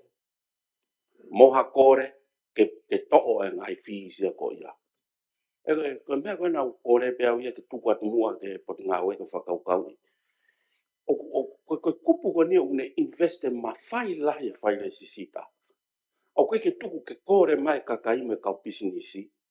Ka whakamanatu e re sisita ia to tongi tō mui kono ngā whaia. Kau hanga he kupu ko o ange fo i mawhai ke ne hanga e o talatu ke kau pisinisi. Whotu mai ho mok tohi kore ke to tongi pa omi e pe moa kore e pe ke kanseri e umea ko ni. E ho mea ko whaunga hano whakalea i koe o kupu o ne ave ai mawhai lahi ke whai re sisita kau kai ke check e o whai nolo pe iai. Ko whewhe ke tuku ke kaha ua e minister, tuange mua ke kore mai kakai. Kani toki hanga ia konsita. Ka koe fonga pe no whakarea ne oanga koe anga ia e whakaukau. Mai no pe ke ulotonga operationalize tu nia tai mini ka ko mau watu mo ataka mo tokanga ka whai ko ia o mau whakatokanga. A mea ko ni ke anga tohi ko ni sea ke kaha upa tokat pe ke minista. Malo apito se. Ke taria de pe fiuis. O loto ale le pe nga we. O koe ka hapal pale mai ko hi ko talun me tau ko si e mau hanga o taria tu ni mo ni nga me. O pe ga si o fa fe mai pe ka to ke hapal pale ma. Ko tai me ke to fa no li. Ka ha fo nga le ia o tau pe he o le ta. Ko pau ke tau experiment me ngai fo nga ko fe fo nga e wo ka ko fo nga e sa. Pa mo man pe ko ngai regulation ne la pe li liu. O pe tato ke li liu pe. Kau tau ange ai falala ke fai le sita ke me whahau whale le whatongia kwa ripo. Kui ki tui e iaha pau pa lema. Ha tau hanga tau tea fai le sita ko ia. Ma tau tui lirio pe tutu ni koe ma fai pe kapineti ke ne hanga fai li liu. Pas pa tuko mai pe ke fale. Fale. Sabe se o mahina pe me ka e kuni staff onua. O mau tokanga mato se ke matai tohi lao ko me fai ka whaton tonu. Mon pe tau whalala tau tohu ia pa mon pe ia tai mini. Ko fotu po lao o le ai. O mau tokanga ke hono ko no fatu mo fotu matai tohi lao ke tonu au pito e sia. Pa ko tu pe manatu e hau e ki koni kabineti koni e tau kosi. O au nau take whawhe paki ngai ututun ngoni. O au na makatunga no fotu e komiti make. A kabineti e tala no anga pot ngawe kono nga ngai tutuni ngoni. Position ko na tu ai ko tau kosi. Ko e bengo ke tu ai e a whare rea tonga. A o tu kwat pe ke pot ngawe se e whalala ke ik minista me tongan pare mia. Ke na hanga mo whakaukau ngai podi ma hanga watu. Mara breksia. O tu ka pupou, be o kulota ke tari ai tūtūni. I ngai kautahu wanoa wanima, whakalo tia i ke nima. Se o kia di tawhatawi bloka matin tapu luelu e sake walu eke palopi venti ukala ka perieri mitona mata. Sai mo ka pe tawa wuki e safi malatu e ki minista ko e ki minista tana panga umai e ki minista ngai kautaha e ki tokan paremia e ki minista fonua e ki no pere tuhangana e ki no pere tuafitu e ki no pere maafu e ki no pere vaya. Se o loto kia toko nguful maona. Koe koe ke loto kei whahame tonga te tawi ki nima.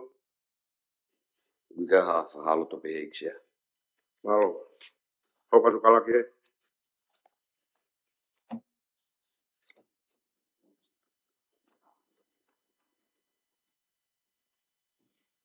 Whapo niua, tūtūni sika tātaha ei, wano, ai tūtūni. I ono le sisita, o i hingoa ngai pisinisi, wano wanima. Koe ki mimi koe umea tatau peni, o tūpea poupou, o ia puloto ke tari, ai whapo niua, pataha mona kai whatontonu.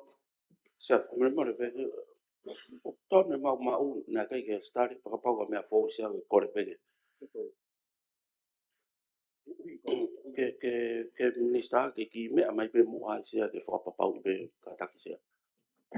Tap mo e feito na E tolu sia. kage pista whonua. Ke ne mea mai ta koe koe nau whanki kuku kuena i me tau kosi. Sia ko ki. Mea mai tokon pare mea. Ia ko ki tutu Koe whahua pe ia. ki Ai hono hopat kutau ngawe. le si tahi ngoa ko ngai business. Ta waspe ki tutu ni ko ki tutu no pe nia. Sia na e o si e komiti pe ko re pe ke hage pe ko na tau fai ke fe mea ki pulotonga ngā ue pe pa pulotonga lere matangi ngā lere pe ki tutu ni sia. O tu wat Sa aman pe mo ko re pe mo ke to ko ma pe tuna. Ka nga we pe lava mo o ha ke ai tu ni ko ni. Koe tūtūni ko ni o ku gei e ngahi kupua i e tahaono. Tafi tavalo. Mono te pire ku tālaki pepe ki ai. Sa ko re pe e pe si ko asia e nga hi fees ko ke totongi. Wa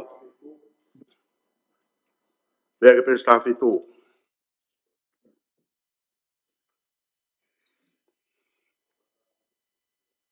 Mea ke fe mau. Koe se. Mea mai. Kata pe o e ke whaloro. O kore peka.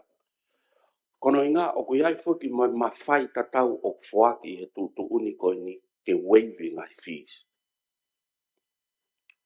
Mo mea mai o eiki ka ngai fees yana ko grava wave. Amata e pangani manoa, ua noa, ta totongi, hongo fulu ke Haka e grace. whatonga e wave. Aia Ono ko to'o. rava to'o e ksea E koe tamate. ko ia. Peke si mea kakai whanua ue niu. Whamore i pe ko hono to'o, hono kanseri. Ai ngahi totongi ko e ni sea, whahoko e marumaru ki tutuni ko e ni. Ai ko pangana. Ko lai tāko pangani manoa, lai tāko pangani wanoa. E hongo fulu, pe ta totongi rewa me ni.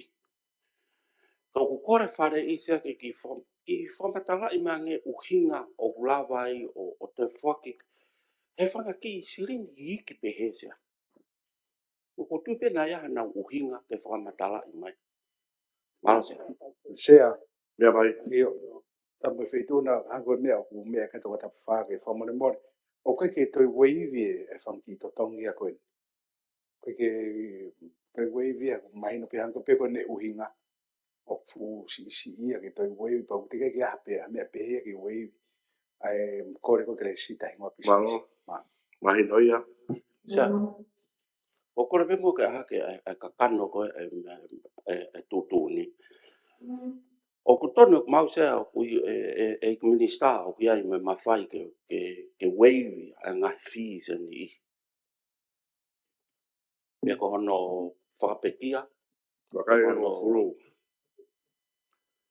Wata kai totongi, ngai mo ua, pe ngai totongi tō Kupo mo mui. fulu sea. Whakataha ngai totongi, ngai mo ua pe ngai totongi tō mui. Ngai mea koe lawa ko kupo ko hunki ai. Ai koe kupu tatau peni ngai mea kia tonga tapu fitu. Ani nai. O toi o mi pe e mea koe ni. Koe na whahoka whakane apsea. Ma whai tatau pe i kupu tu uni koe na toki tari. Ma whai tatau pe i tu uni koe ni. Io se ma uhinga ke to tongi to mui. Ka koe ke we ai ngai fi a se. I ko me ko ha ko mai fai resita. O talu ni tu mai tu ko ni ma. Sea, whamara ake mo e Whapritania. E whapitania o kase fo idea koe a koe wei. Whapritania kupongo fulu. Aia kono whamahino mai e kupongo fulu a kono. Kotu mau ku mahino ange i ai.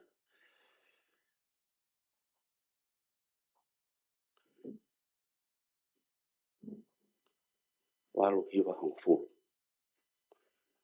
Aia katak pesa. Waiver of fees, penalties or late fees. Aia kawe to tong tō mui. Kawe me to tong tautea. Pe mo to tongi. Aia koe fees, koe to tongi, penalty, koe tautea. Mo late fees to tong tō mui. Kau katoa no wei. O kore ia se ki whamarala mai pe.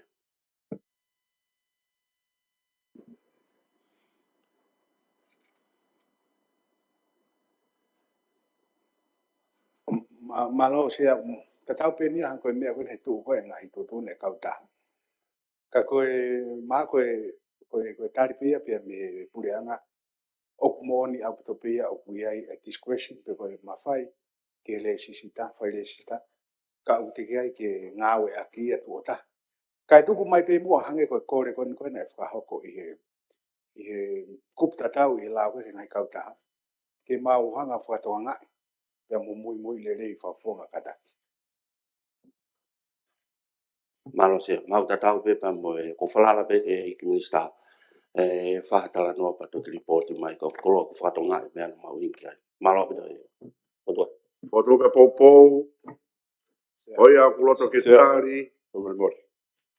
O tapa tu exera ki Apai tahaua. E tu pe dia i se te whamanatu pe ki bena to kankia motuani pa pa malo ki tonga ta fitu pa pe ke pure anga e toka make e koeni ki he mea koeni ki hono malu i o e IT, identity o tau kakai businessi, e taimi o toi hapi a heni e kupu ono, papeke kupu hiwa. Koe kupu ono, kamapot. Koe kupu hiwa u asia i e totongi, ngai totongi. Oku, kawina pe foku wanga poke iai ma totongi to mui. Tau whaanga pe foke mate uhi la, ye ngai taimi lahi tai mini o tau ponuani. Ke whai hawa kai kia pon ngā ue. Lorotonga pe koe e te totongi a ki tau po mate uhi la ia. Kai ke lawa hu e te totongi. Pea i kuai ke te totongi ki ta e totongi tau tea.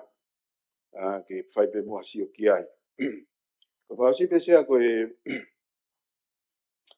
kupu taha no, koe tangi koni ke minister.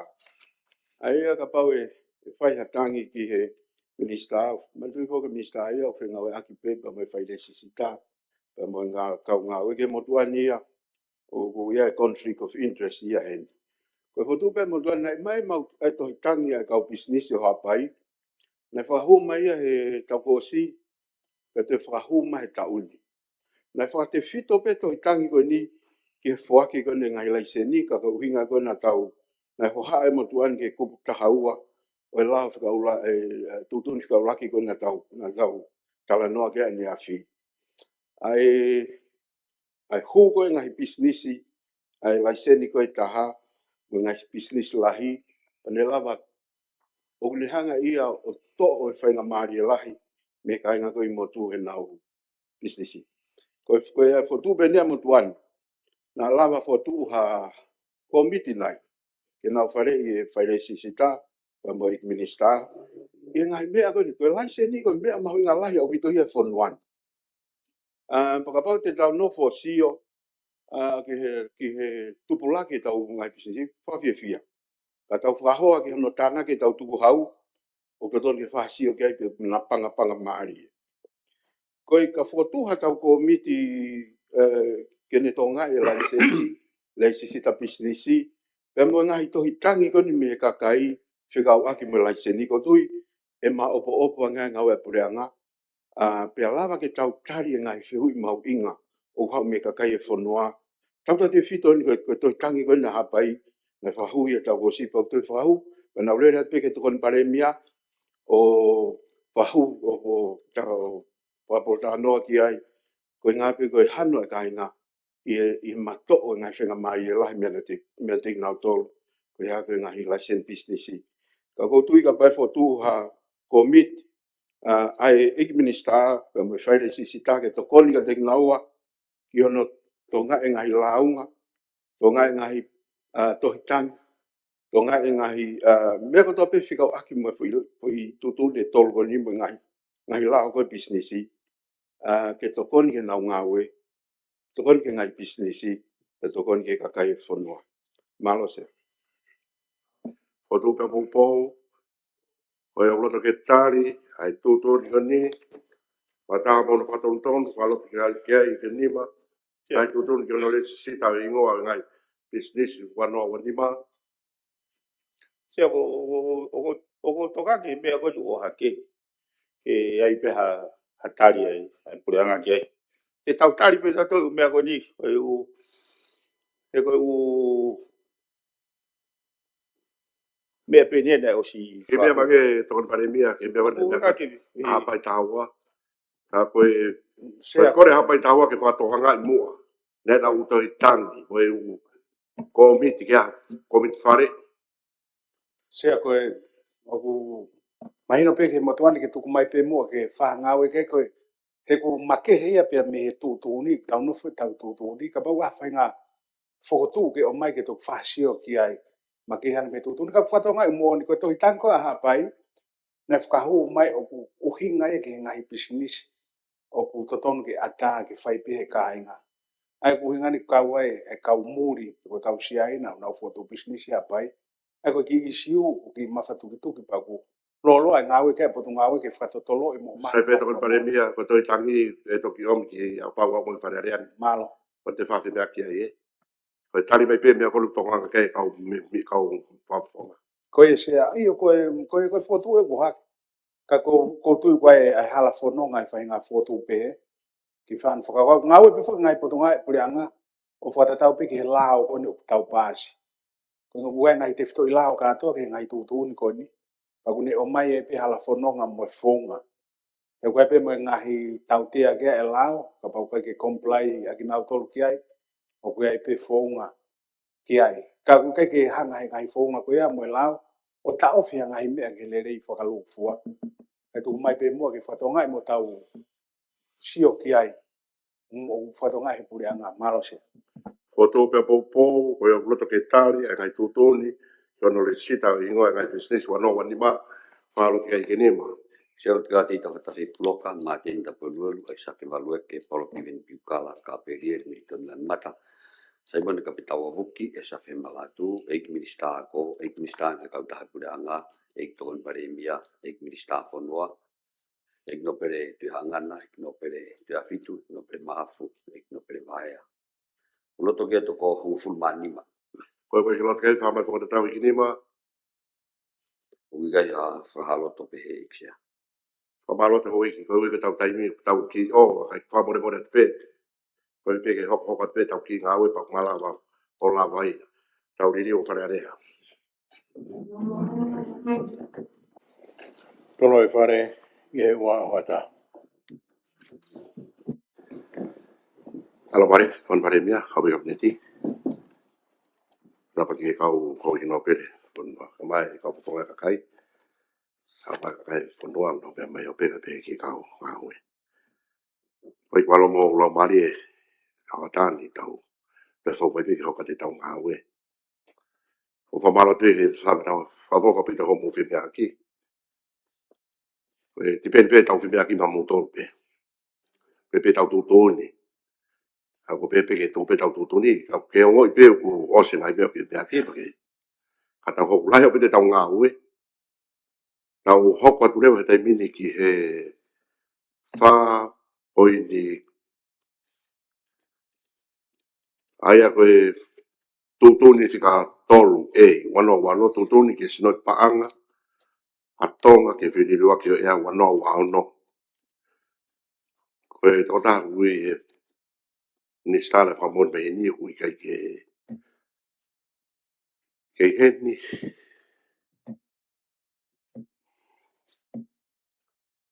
Ya, ko le pe pa mu ya ki pa mai ngai fe u ye. Pai pa fe nga ke ta ye. Sai. Malo. Malo ni stare mo ui. Tau hoku atu e kona ko whango pe he puri anga e.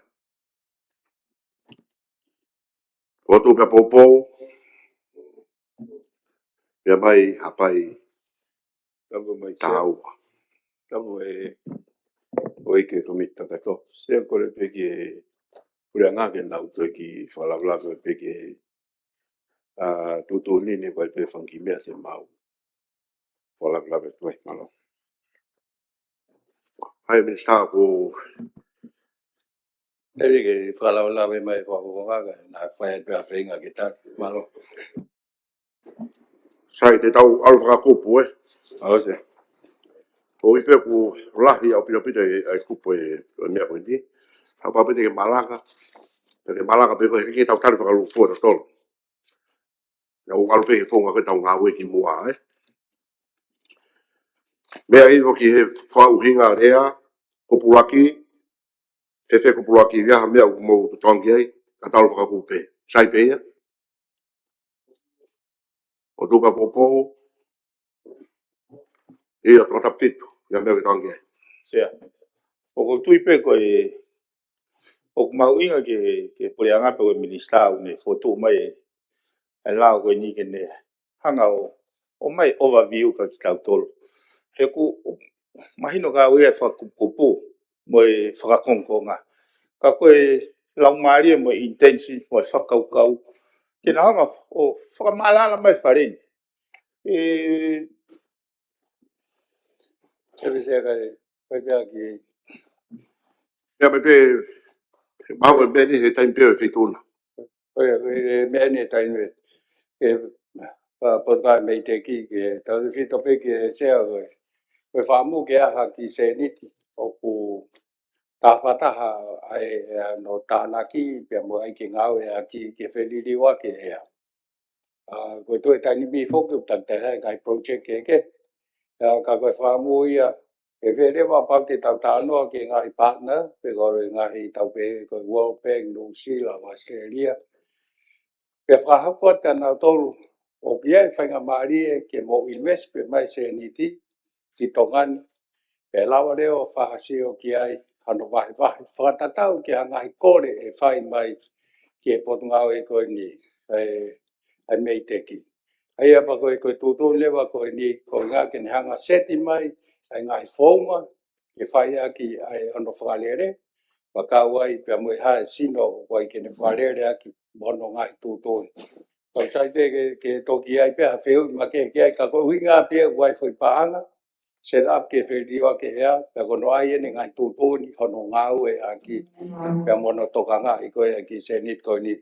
Kai toki mea mai pe misa ana e pot ngau e. Malo.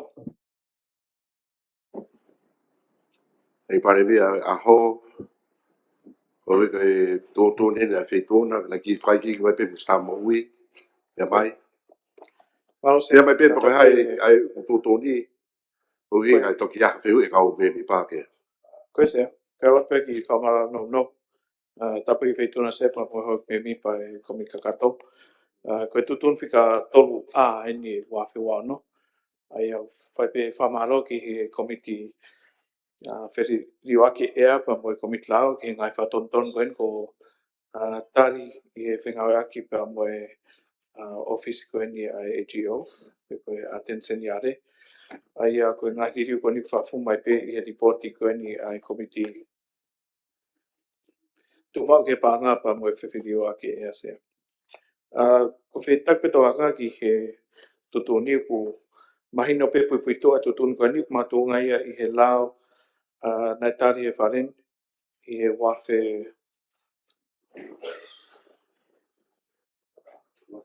wataha.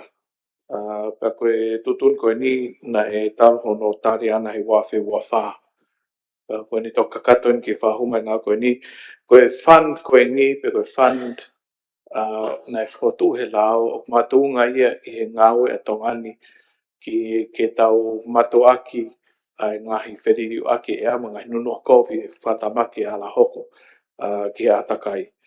Pea niongo ku os mahino e ai lao pe kamata ke ngawe mai ai sino paanga foko ni ko hi whafono ake ngai paanga ku tokon me topureanga. Ko tok mau ni ngai tutu ni ki hono tataki ngawe ki hono tufaki ai paanga koe ni sea. Ko whia ape tokanga e hoi ki he te pire uluaki, e koe schedule uluaki, ko hi koe kakano e tutuni koe ni o hape i he schedule uluaki. Ai au ku tutuni e ki he whaunga hono pure i ai pānga koe ni. Koe piki he karakeke o haki he schedule o. E koe mea pui koe funding cycle.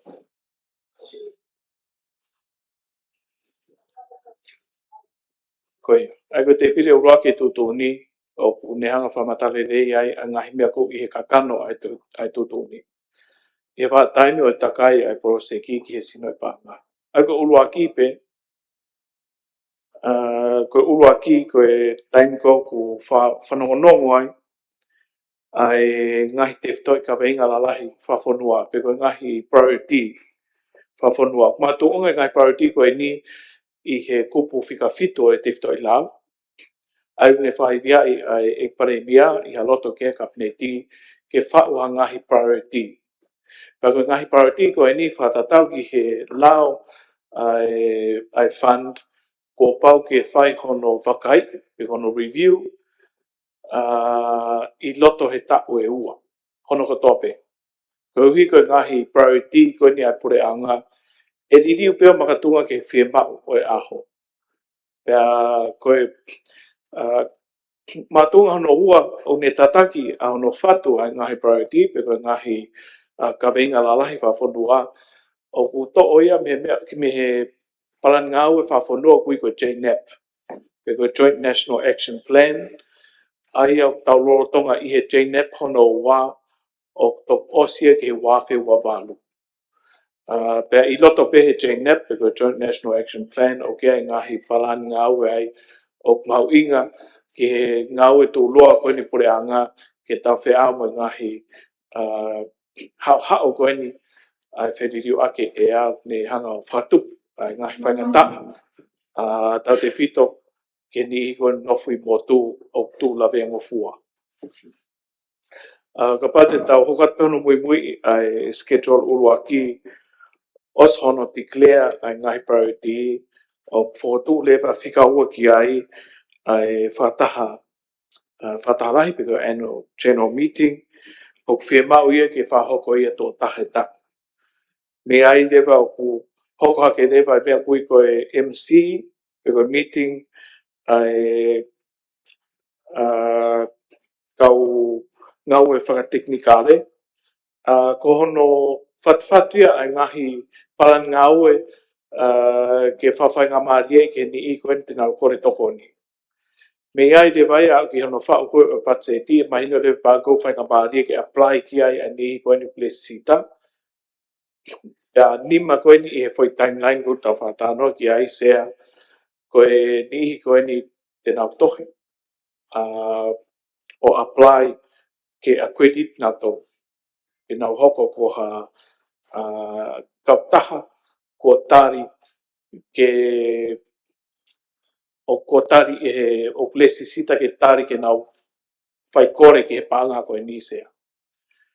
Aia koe panga koe ni o ku grant o whaki ke o kautaha ko lesisita. Ai koe ngai processing ko tau mui mui I sea o ke whainga maare pe ama ke au ni ko tui hiwa ko futupu. Ai o kautaha ko os lesisita. O whatatau ki he lao koe ni ai panga koe ni. O ke ai moe ni ihi o toe ke tari he poate ke lesisita ke accredit nā tō ki he panga koe ni. Pea ku vahe peo whatatau ki ngai tutuni sea koe o at pe whatata mahino hangi koe solar. O whatatau ki he tutuni koe ni ko tari e ka mamawhai e ala pe ke kore toko ni hataha ko accredit ke whotu ha solar I he ne ato ka koe pango vahe ke solar koe taha mana. Ka koe whatata pe taha u kau taha koe ni nau accredit nau kore mai hau kau taha e koe ia pa moe api e hongo fulu pe taha nima tak taha mano whahu mai lewa tari whalukfua nau paanga. Ai koe ngau koe ne poate ulua ki ke nau kumha paanga ai au mak me o sektor tau taha tau ufan tau taina koe me tō pore anga nau whaivia ngau koe ni pe fo ke ngahi whanua nau hanga whasiri ni ngau koe ni koe ne whalala angange ai ngau e komiti I malmal whaunga koe ni ai lao koe ne toi lahi ange paanga te nau whakapaanga I aki ai ngau koe ni sea. Ka koe prosesi na paspe loto hange koe ngahi taini o ku tuk. Hange koe whikao no, koe whaafi ke ngahi tohi koe prosesi ki, whi maui ke hoko I loto e mahina taha, pia ia I lewa aho e fitu, ke whahono sivi, pa toi aho e fitu, ke whahe siofi ke ai ngā whakateknikare, pa toi aho e fitu, ke whahoko hono sivi pa whotu ki he komiti. Ako ngahi timeline koe ni, kos tuhui pau mai I he tutun ngau koe ni koe uhi ke mahino ki he komiti pa mui mamawhai pe tatau pe ke ni ihi ai u kautau kos koe accreditive nau kore me panga koe ni ai whonga koe whahoko hake ngā we ke oua hoko ha taimi nau tari wholo ke te wanga tari pau ke hiki I heni pia I ngahi tari pau ke awi loto awi fitu mo mahina taha. Ai koe whaamu ke ospe tau kakato e foi proses koe ni wilo hake pe ke tau no hoko ko os ati tai ki poti whamapo opo osi project ke tau koe ia hoko at ke kau hufo o. Ai kamata ke rere tai mini o matunga I he toko hiwa noa koe ni ko os list hita. Rotonga he poate ke approve maha koe te au tupu Toi tānak mau hini whaki ai o akweriti. Pea o kei pe ngahi whaunga ke no CV hono tariki nā tō, pa mātunga pe e pāanga kukto e ke whai aki a ngā koe. Koe pāanga koe ni o piai ai tau pehe pe koe whan e ua. Koe whan ko operation nolo, ko i o tu whaki whahauka ke ngā we, pa moe whan koe tene hanga whakatupa paanga ke whai aki ngā we. Pe koa tau pehe pe koe investment fund. O kia e whakaukau o ka pau e o investment fund tau pehe o 5 miliona pe mau me iai ha foi investment return he tau pehe pese te fitu. Koe lau miliona ia ke whahoka ki ngā oe me he tau ke tau. Ai koe lahi ange foi panga mohe, tene whakatupu e panga, koe lahi ange panga koe tuwhaki ke whakakata ke ngā u project koe ni. Ai koe whamanata pe koe u project koe ni o whakatau ia ki he ngahi priority koe ni ko seti. Me he Joint National Action Plan, pa pehe fo ke ngahi priority koe ni ai pure a ngā whikau aki pa moe ke liru aki e a ko wesia me lawe o ngofua pa u pala u mea koe ia. O a peki he kupta hawhitu koe ni saikolo, koe project completion ia. Ai koe ni kakato ia koe ni. Ai foi saikolo whakataka. Kakato ai poro se ki, whatatau ki he toi whamatala, pea te kamata whaole. Ai koe tau ke tau, tau alpe me tah ke tā whitu. Ai o plo tonga whai i he lao, kuno toki whakakano ini he ngai tutu ni. Sea kapau kia ha ngai whehui whikawa ki pia moe tutu ni ngau koe ni. A tāpe ke tāret mu whamara arki whawhunga. Malo se. Alo, he pare mea tonga. Hoi mo mea ki ne mea mai malala pito e. Ia mo tolo hoi ki ka koe taimi koe ni, hanga mea nā mō kore ki ne wha malala mai. Hau ia ha taha tokanga ki hen, e whewhe hau mō mea te tau alu whakakupukupu, mo ke malanga i pe, e te tau whakaluk fua pe. Seo, ko whatongai whako koe lao ia ko kulahi. Ka kumahu inga e mua tolo o mahe, he pare mea ke ne hanga whamatala i mai foi processing. E mahino e motuani, ko osfotu, ai waa ia koe ni. Ia koe lao ni ke ne hanga operationalize. Ai uraki, ai whonga tānaki mai ke sirini, ua, whonga tauhia sirini, tolu, whonga disseminate sirini. Ai was whamalala mai he pare mea ai ngahi foi i makatunga ko ia. Ko ki whe eke pia kuia, pe koe tūko e taimini, o ko si ai ha sirini, i he taumua o e whani koe ni, e ki whai ki mai pe, ai ngahi sources of funds. Ai pa koe o ke pefok, o mai sirini koa avo invest. Ke tok o mai ai tupu ke operationalize ke ngahi fie mau. O tufa pe ke whahinga ko accredit. Ke ki whamalange pa mo foi accreditation process. O te ngofua ke te kore ke sirini koe ni. E wai ki whe mao kia me vai ko punanga ano ki whosoa. O teu ano ki paka. E whangi mea pehe ke ne hanga o tokanga i ka kukuinga ki. Ako te lava pe ngai whamarara koe sea ki hau ia me ka whaki a. O whie maari au he koe ki fo isino fo ou. Patuange ki lere ka tau tuksio. Anga i whakaukau. Mea mai, e ki pare mea tonga. O kwa spaina pe whiu i mai e tata po whitu. O kwasi pe ai, pau whi mako project heu. Mea te whai toi kore. Ka ke whai ki mai pe pao e whi maari anki ai. Koe, sea, koe Ia tahi... paanga, o sea paanga tai mini pe. Koe ia, o kia paanga. Pea koe paanga koe ni nai tohi kore ki ai, ai nihi koe ni os accrediti. Pea ku lotonga i he poate ia, toi peke nau tāri kia tu whake paanga koe ia. Hange pe koe klau koe regulation e nia nai os tāri. Ai os ngau e nia ngau e akia he poate kono tō whahu mai pe ke whapapau i mi whare area. Koe whetuko o mai mea panga me utawha ke pe. me he iu ke u pureanga ko nā whaki mai o whapaanga.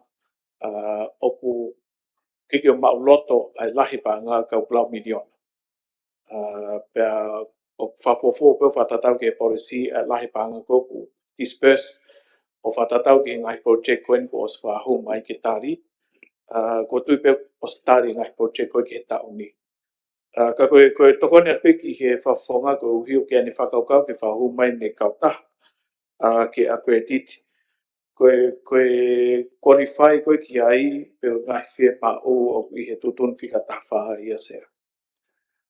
Ia koe iono whaparangi, koe criteria ki accreditation ni. Mahino pe ai ngahi makatuonga ka wai whia mau ke aha panke tohi account panke, pamboe mua komiti, mo ngahi whia mau pehe sea ku mahino pehe ni. I he kupu tā whā ai toi tutuni. Mātuunga ki he whamoni. Ai ngofua ke kau i he mātuunga ki ono sivi. O ha tohi kore ke whamoni i ha taha pe lahi ange. Oe ka ngahi. Oe ngahi mea koe ni. Ulu aki ha whamoni ki ha taha kore. O ki ai hono iwi malawa whakatai ngata. Mo whakateknikāna. Ke whahoko le leha proseki. Ai kuhinga nia. O ka pau ko ha kau taha langa foso. Koe nau kore paanga ke whahoko ki ha fosoa. Whia uia ke nau o mai ngai whamo oni. Ke nau lava. O whahoko ngai ngau whakateknikare.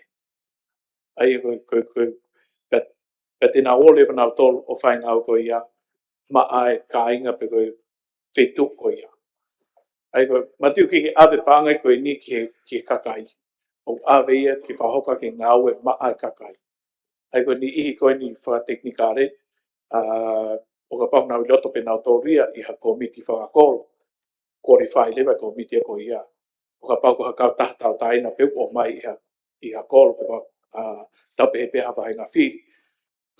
Koe mea lahi peu whia mau ke mou lau whakakato e ngahi whia mau koe ni whatatau ke tohi tutu ni. Mau e tō taha whakateknikare. Pea koe konga wā ena. Ko ne fua tuha ngahi whonga whapaanga pe ana. Ai o ko pau ke whakakato e ngahi tuunga wha. Ai koe ngahi whia mau eni ke mahino ke hataha u ne poto no whapunga ripoti. Koe uhi koe paanga whaki atu. Whia mau ke nau ripoti. Mau po opo ngahi whamatala whapaanga. Ke mahino o ngau e ake paanga koe ni ke tau mua nai whahoko ake. Au no whaki atu paanga. O kiki toi kehe nia miha toi whahoko ngau e. I he poreanga. Kono whai kehe pe koe fo i sino fo o weni. Ke whai via ke ai ngahi ngau peheni ai kakai. Kau kiki tau mua ia ke ala ke poreanga. Neongo kei ai ni ihi he poreanga ko nau kore ke accredit. Ko tui maha koe poate vai. Na nau kore nau tau ke nau accredit. Pa mo ngahi kup tau taina pe. Ko mea lahi pe ke mako e ngahi qualification whatatau me toi tutu ni. Kai lawa ke na hoko koe kau taha accredit. Mahalo oho wale kau whawhonga. Hanau whai ke eke atu ke ukau taha. Klahe o pita ukau taha ko os accredit. Ange pe ko whamata de nai. Ma os approve ne ukau taha hiva no. Kau kea ukau taha e te au tupu. O loto atari pe ke mau whakakato e nau ngahi whia mau. Kai tā naket mo nau tau e ukau taha ko accredit. Ofa pe ku mahino te whamata lagi e whia mau. Mahino bito paremia. Se. Hapai tāua, mea mai. Watapat. Pare iki. Tuwe mo ke ki tāna kia. Sea ko kua foku sea he komiti atakai. Pea mo i whiri waka e apena e. Lai a bito e ngai wheu iana mai motuan. Pea kau ia he tau ripoti kone o ku whahu mai. Kau ku ia pe whanki mea nau takai kone ku ahai whawharea lea. O si tonu i he uwai ki ai palparema. Moni pe no tari kone a ngai kau taha. Pea mo ngahi kulupu ke nau kore kone ke paangan. Koe kau ne paanga mau inga wito ke whanua. Ke kun me ne malawa ke ne whakahoko a ngai ngau e whaka malu i o e atakai. O ko tula e ka wene fo so ko ni I wahe hahake, maha ua wal miliona o ka ia tali panga ko ni I kimo atu ia. Ka koe panga mahu inga o piton ke fonua. O ko tia seo ke fu sisi o pito panga ko ni. Tuton ke tau whinga tato ke laina te tia miliona. Ke malava lava o toko nia ai ngau whaka atakai. A wisi a koni ki tau tole atakai. Ko ni ku kore mai vai ko puna ki o nau fosoa. Te si tali mai mo mau fosoa e rifuka. Ke whakakakato. Pe ulai pe mga ngawe, ka koe anga pene sio e amatuani e ganga kone takai koe e ai whawharea rea. I kupu hongo fulu, taha wha ua walu, oku le hanga o tuhu I mei ai ngai whounga o e application, pa koe kore kone ki e paanga, I anga no CVE, ya mga mea ufie mao. O ku kau heni mga mea ia ko EIA, pe ko ngai report I ono analyze o atakai o feitu ko ai ke whaikato ko ni. Ka ai ai alofanga, mahalo e au e ofete ke nima mano ki o lunga. Koe fotu whakau ka bea motuan ke ia paanga tokoni. Ia paanga koe ni. Koe ngai motu. Tato fito ke ngai motu. I hapai I wawau, ko nau tolu kue sia lahi taha I e meani. Kai whatonga I pe, ko ngahi NGO lalahi, ngahi civil societies, mau whuke nau se ni te anatome, kai ngahi hoa ngawe, au malawa ke nau whakakato e nau tolu, ai ngahi whie mau koe ni koe ki apply koe ni ki pala mawinga koe ni. Kai koe whaamu pe ia ki kosta taha wha, hongo fulu taha wha taha walu, ke whai mua sio ki ai heu nau whela la ve, o whakatatau ki ngahi kore koe me ngahi otumotu, ngahi kulupu, langa whakawakalaka, me ngahi kulupu nau sitokanga, ki palapare mai vai, palapare mai ngowe, food security, mo nau lava, keima lava, ke nau kei tau heo tau ngahi tunga whare, I ngai kolo I motu me ngai kolo I uta. Koe I mea peta sea ko sia kei ka taim kon I he tahi kupu taha tolu, I he tutu uni koe a ko mit pure, oku, ai nau tutu uni koe a ko mit pure ka tau pe ia, I he kupu taha tolu me kupu wa fitu, ko ngā ua, oku ke te ha mekanisi mi ai pe ko ha whaunga, ke whai ha tangi pe ko appeal, ke tutu uni ko ni, koe o ko miti ko whenga unau ngā ue ko ni I e paanga whiriru waka na e a. O kunau whenga ue me mito lahi pe ai koe kau minista, mo kau ngai whakapureanga, ki me mi basi pe me tua, me civil society, na lava koe kona tolpe una whahano CV, kona tolpe whahano tari, be kone osi pe tari koe ke te ai, ha whainga whaunga I ai, ke te whaiata ki whakatangi, ke te siofi mua, ai kore kone whakahua tu. Tano te whito, ai ngai kore me motu, me ngai kolori aki.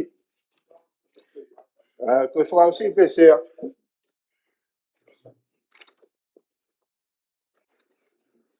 oku I he kupu whawhitu, oku hai, ko pau ke whakahu mai he minista paanga, minista mei te ki koe ku antae la koe ni.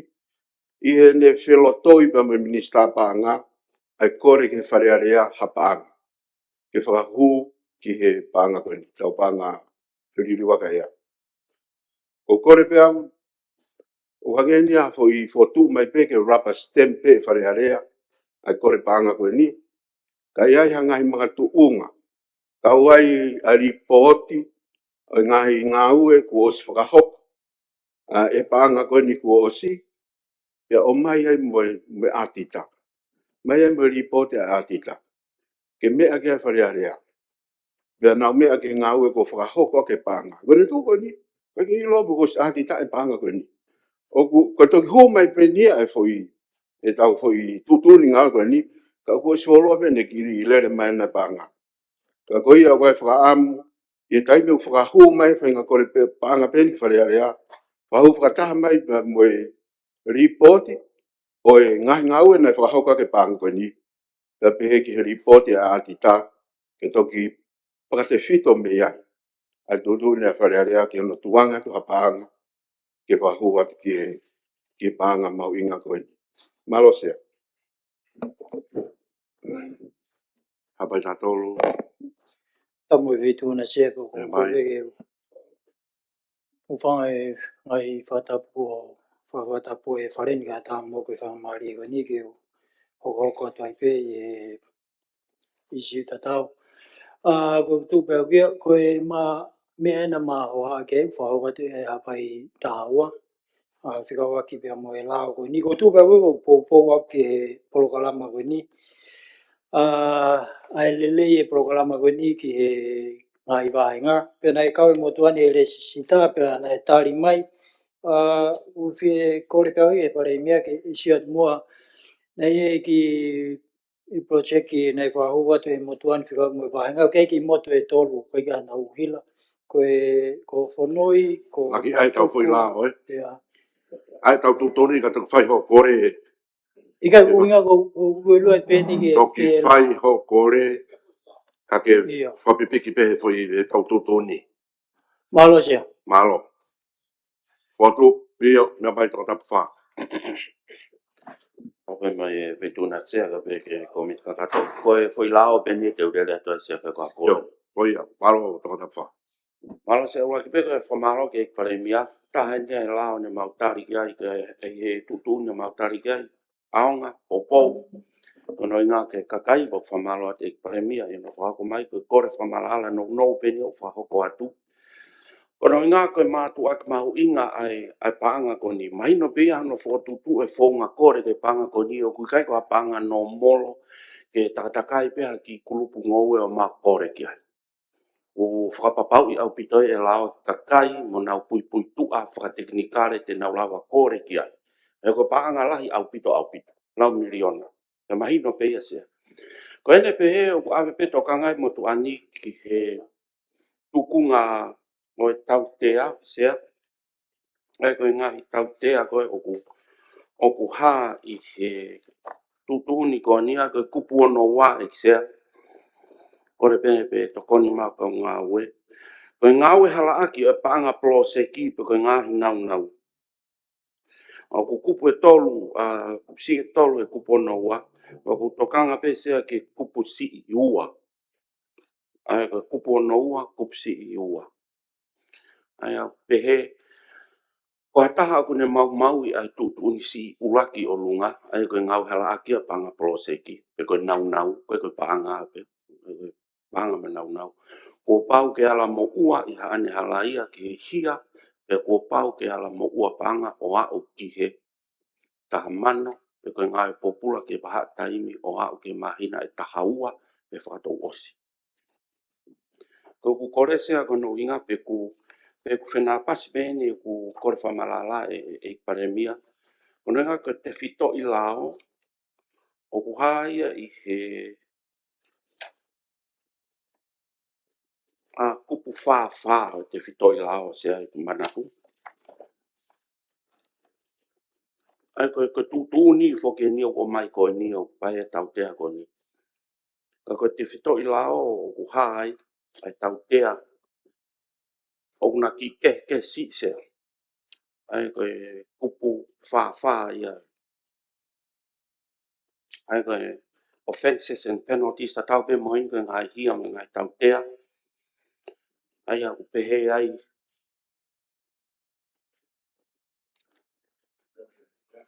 O hataha o kune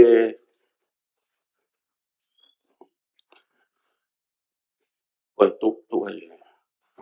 Ai koe kupu i e. Ko hataha o kune ngau e hala ta e whakalao aki ai paanga o sino i paanga o kune pure i. Au tatau pe koe ngau e hala aki ai paanga ai. Ai koe ngau e koe ase ai sea koe tau e ua. Ai a koe mahina e ua wha. Ka koe tutu nia koe mahina pe taha ua. Tono e kumau e paremia. ki toko ni mai pe mua i me ko ia ka hana e ke anga tau te a ko whambe pe na lau ke whena pasi kono inga ko mau i pe o paanga hong paanga te fito pe sia neongo ko paanga to nga i ka mau mawhai pa ko paanga ko ni e tu di ko paanga tu mai ke kakai same money o fotu at pe hana ke ai ke tatau e paanga e ho eiki tau te paanga ta mano ka ko te fito i lao tau te nga popula tau e ua ko tu ni ta nga popula mahina ta hawa ko tau e taha pe hana winga ko ke ai ke tau ak fa tau e ua lo ua pe e pare mia ko inga ko mafa ko paanga ko ni ko paanga la ko fa fe ui pe ya malo se Koia, kata pe sea, wahino pe mea koni uku mea mea kia tonga tapwha, ai a koe regulation kupu whika ono ua, kupu si i ua. I ono whawhio naki pa mai kupu whawha ai te whto i lao. Ko whatonga i hiwha o tatau pe, e tau tea, e ala uki he wanga tahamano, pe kono whahu o au ke tau e ua. E toke ke koni lao pa moe regulation ni malunga ni pe lao ia sea. Ka ton pe kina whena pas. O toi hoko atu e lao ia whikau aki pa moe ukau taha. Ka paku hatoko taha tau taha ngata pe ia i he taha mano ka paku hakau taha. Tutuni lao ia mo ua ia taha ki. Ka koeanga ko hono whawhihona ki e pure pe lao ia ka paku ia whakairo aki. Ka paku ia toke ke. Ka paku whimau ke te whamana pua hau ngau na ke ai whimau ke toki o mahatari me he Grand Law whiko hau ngau ke ai o whika sea. malo se ko whakaukau pia pe lava ai ke tatau mua sea mahalo ne hange pe me tau tutune ne nai ki toke he ai lao toke he tutuni whambe ka pau te nga whai taha au pito sea ke whainga fuange ngā we ko ki kore whamala ala hoko pe a hoko atu ai pe ai i he tutuni whika ono ua ai ke osi koe whika orangi o whika tolu ono ua upsi tolu ko pau ke taha ko whakahala ia i ki hahia i ngahi tutuni o tāna ki atu ki he tau tia ko hiriwhaki e tutu unia ke ne whakafoki a ngahi paanga plose ki pe ngahi nau ki komiti pure. I korwha malala pe, mahino pe, ka paure wau kai ke lawa toi mau ha paanga ia, mahino pe yo kai ke toi mau pa whewhera. Kai ke toi lawa whakafoki mai paanga ia pe kua koloa, tutu uni ke whakafoki komiti pure. Ne o singawe ake, pahana i mea hoko atu ai, i kore whamalala pe, marose. Koe se koe tapaki koe ni tau si hopat whika tau toria ki he tutun koe whamauanga. Aia e tutuni whamauanga whatatau ki he ngahi mawhai koe ni uku whaino hino he kopu i lao. Aia e tutuni whamauanga ke puke mai ngai koloa, pamuta anak mai paanga nei kai ki whamore, totonu ki he proseki. Koe mea koe ki he ki ono lao pe tai lao wā, koe mea ke hoko atu ki ai tutuni whamauanga, kau kepe ngai whaunga. E ala whafoki mai e panga ko more me projeki ange ko no to e ala atu I atu tun pe whamaanga ki ni u asset ke he tu ke he ai kolona ne to me projeki se Te ki tō ne pena e mena kawa tō tawha. Ia mai. Koe tōni whokia ki he ngāwe hala ke pāanga. Ka koe tōni koe tika whawha ia. O kawa imba u whaihala ke he. Hange koe leak information by wala mea pe. Aia I he whawha ia o ne kawa ia ai u whaihia ke ke. Ka I he tōni ia koe me pe ke taim koe mōrea I ka pāanga tuwa nau. E ai koe anga pe e whitoni na koe uhinga e koe walu o tā ua. E koe ngahi hia ia I he o kai ke whilawe ia mo e ono ua. Nau toi mamawhangia o walu ai wa ka ua. Koe anga pe tōni a tō na whau. Sia malo abi te tokoni e ik minista mo ui mahino sea ai whakaukau o mai, koe ki whehui whakalukufua pe nia ki sea hawaiki, koe peke hawaipurenga. Ma whai koe na lawe te ai aha pai tahaua koe o mai koe a pānga ke kore ke tari e whare area. Koe ki whehui whakalukufua pe a koe e whare mia. E lawa nai. Se koe uhi i he tefto i lao o ku asi ai e i he whare ke tau whapaanga ai sino paanga koe ni. Pea i he tefto i lao asi ai pau ke tari he whare koe koe patseti u whahuma ke whare ni. Pea pau ke reko ti ia i he pot ngau e meiteki. Nā tau tari he patseti ai pure anga ke whahue paanga koe ia ki ai. Koe ne whekau aki pa me tutu ni, koe tutu ni e nia whekau aki pa me whaunga hono whahoko e pure anga ni ngā we. Ai tutu ni a heni pau ki ai wherotoia Minista Pāngā, Minista Meiteki, tēnā kore mai ke whahu heni ai patseti. Ai pure anga ke wahe ki he sino Pāngā koe ni. Ai koe o ka pau e tari he whare ke tau whapaanga. Ka koe lahi Pāngā koe kui he sino koe ni, koe Pāngā donation pe me tō pure anga taimi. Koe whonga ngau e peka, hange koe toina u patseti u whaivea me pare are au papiki whafo mai heni. Koe se, mahino pe, koe pānga tokoni eni, koe whuki ma tokoni pure ngau pā e lao e hoko atu e, e hoko atu e. Koe whehui e nia koe no inga koe ngahi sino koe o ku, o tāri koe ke nau kore accredited. Ka paurewa e aha ngai wheitu e whainga tā au pito ke mau e ngahi tau kei koe a ke whakatu ua e sino pehe. Lawa nai ke kore a ngai kupu whakaralaka ke heia ke ngai sino koe a ke nau whakatu e project ki. Kai kore ata muto. Koe se o ki ke whangata ngata ai tau ke ia ke wheitu whahea ngā we. E mau pemi ha wheitu. Koe tau mua koe project ki ha wheitu koe mau inga. Ko no whakakato ngā hini whimau wha teknikare, ko i o whimau he project ki ke mahino e lava ngā ue. Ai pānga ko whaivia ia ke ngā ue ko i asea. O lahi pe ai ngai project ki o whahoko ke u e ria o ki ke mau ai ilo wha teknikare. Koe me ai e uwheitu whimau ke whaivia i, ke nau kumi ai u kautaha ko sa koe titi, ke whahoka ke ngā ue me whimau koe wheitu ko i asea. Se, malo abde ma whenga mare whotua. Se. Pea mai. Se, malo wheitula, ko vere tapu e o iki. Kumi ka kato se. Matapu nima. Ia. Se, ki whai lao i niang mahala ko ku mahuinga ka koe ki whai mo kamata. Ai ngā aue koe ni ko i ke tau sionge pi whewhe process koe ni he ne lere pa tau wako i pe mea pi whewhe. Koe mea koe o ke whaika e toka ngā ia tau whaamfo ke lere i mea koe. Tau te whito ke pēsi ua walu. Koe pare lahi a hei ngai kolo. Kum tau mua si mea i pe ngai panga koe no mai ke ngai office koe constituency. Ai palparema koe ngai kolo ke lava koe o nau mau e tau kei ke whakahoko ngai mea koe ni. Koe pore lahi ia. O tui koe mea lahi ia ke whaikai ai tō kanga.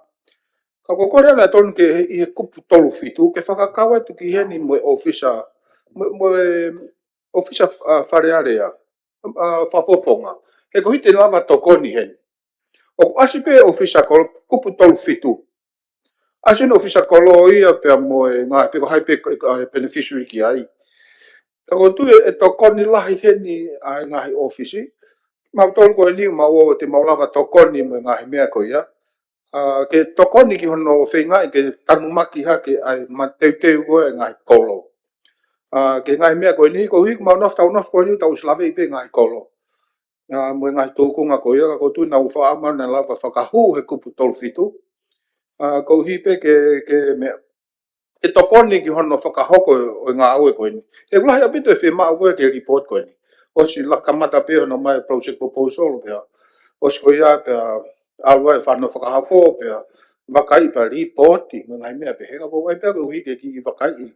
E ta whako i he kupu tolu fitu na lava o whakau e neo me ko kupu tolu fitu si i. Ka pau e kai ke lava fotu ha komiti a kolo. Whak mere mai ki he komiti ke management committee. E mahina whoki ko e project ko ni wai pu komiti ulat ko komiti pure management committee ko ua ko pu komiti tonga kina no university o Pānga investment committee alu whake technical committee. E ngai committee, au alu whirewai ke committee, complaint committee ka pau ha launga. Ka ki konga pia ko fie o hake ki hena la vasio ki hena. Ko hite maulawa to koni he ko tahane palo pare malahi e ngai project alu committee ke lava. Ko tu e lava hena fai ha whetokoni aki heni ko hi ke alte taimi ku lava o tau fotu at ke alko ke kahau ke haloko government pule anga tokoni ngai kolo ko hi ka lava kau mai ngai kolo ke ngai project ki ko konga be ko vakai fo ke na lava tokoni e ko hi ko pore ko ni o whakahoko ngā ko ia ka ko bobo pe ke ko hi ke tukelere ngā we ko ni ke sio nge ke nelele e ko tu e toki fema o fo ke kupu ua hiwai le mai me whamatala paanga. Ke he au pito. Whamatala paanga ko ni me whamatala paanga mai ko he pure anga. Ke he au pito. Pape mai me whamatala whakatau te tautuku lava o whawhi mea ke asio. Ke tū ngā koe lahi paanga mo ne whakahokoka ko ki tōna pēo ki te whakoe whakahoko. Ko tau te whito ke kupu koe ni tolu whitu mo mawhai. Koe osange aho. Ko hai pe mawhai ako te lava whakahoko ai project ko ia koe pe maulahi taha. Ko whangi mea ko ke nau malawa ko nau tolu e pe ia pe he. Ko tu pe mau ton ke ha project ki heni I he project ko ni. Ke osan ko ni wakai ange tu nga he kolo pe ko ha whahinga polo kalama ke tau lava ko I mo ai hani. Ke nau lava whakahau ko ngai whatongia ko ni I nga he kolo. Capacity building a community. Ko tu pa lava ia. He koe mau ko ngala he mau tone tai mini ngai mea mau kamataha la to whai ngai whatongia ko. Ka ke vai au pito. Ka ko ai pa ko ke whakakau mo ia I he toanga kina he ngawe ko ni. He ko silere ngai ngawe ki mo I climate change pe. Fe pake pe mo palo prema te tau. Ala tu ngai ko loka I lava. Ala tu ka ki lava. Ko ke wha toka ngai kina ki he mateu koe me toko ni e ngai ko lo ha whainga po kalama I he po kalama ko ni. Ko hi ke nau lava e nego ko aspia he. Po kalama ko tala mai ke nau ngai kautaha ko mo nau tolu ko nau mau ai nau lava whakahoko pe toku me iai o whakahoko whakatamu ngai komiti. Ka koe mea pe ko fotu I he konga koe ni ke whahawakai ki ai. Ka whahinga technical assistant ki heni.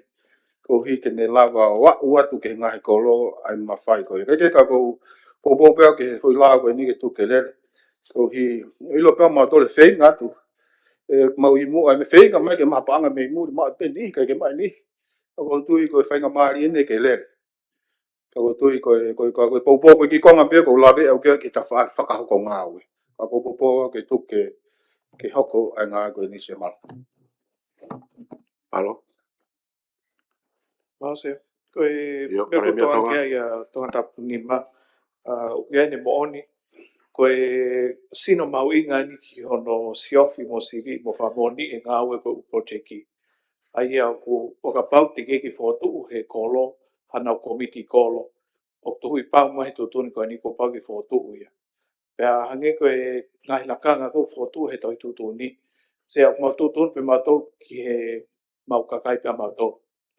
Ai I he whemau toko si taha ke whapapau I koe komiti whakolo, whemau ke ia ai ofisa kolo I loto I komiti. O kike ne ta ofi e ia hakau atu ha whafonga wharearea pe ko ha ekno pere ke komiti whakolo. Koe minimum requirement pe eni ok mawhoto u ko pau ke iai ai sea komiti, koe ofisa kolo.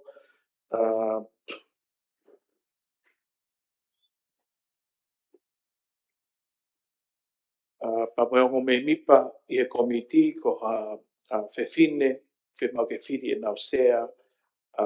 Pea o kike ne ta ofi e ia sea he tutuni koe ni a kau whawhonga ke nau kau mai ke komiti. Koe mea koe ki hono whakau mai hoi whawhonga ke komiti, koe mea tau taina pe whareni. O ka pau na whakau mai ki nau tolu. Ka koe tutuni tai mini kua pau. Ke kau ai ni ihi koe ni hiki atu, kau kike ne ta ofi ia me mipa whawhonga. Ia nau kau atu ia komiti. E whiri me ukolo sea. Ai koe mea pe ke whatau tau ka whawhonga pe te tau whamalohi ke nau kau mai komiti koe ni pe kai.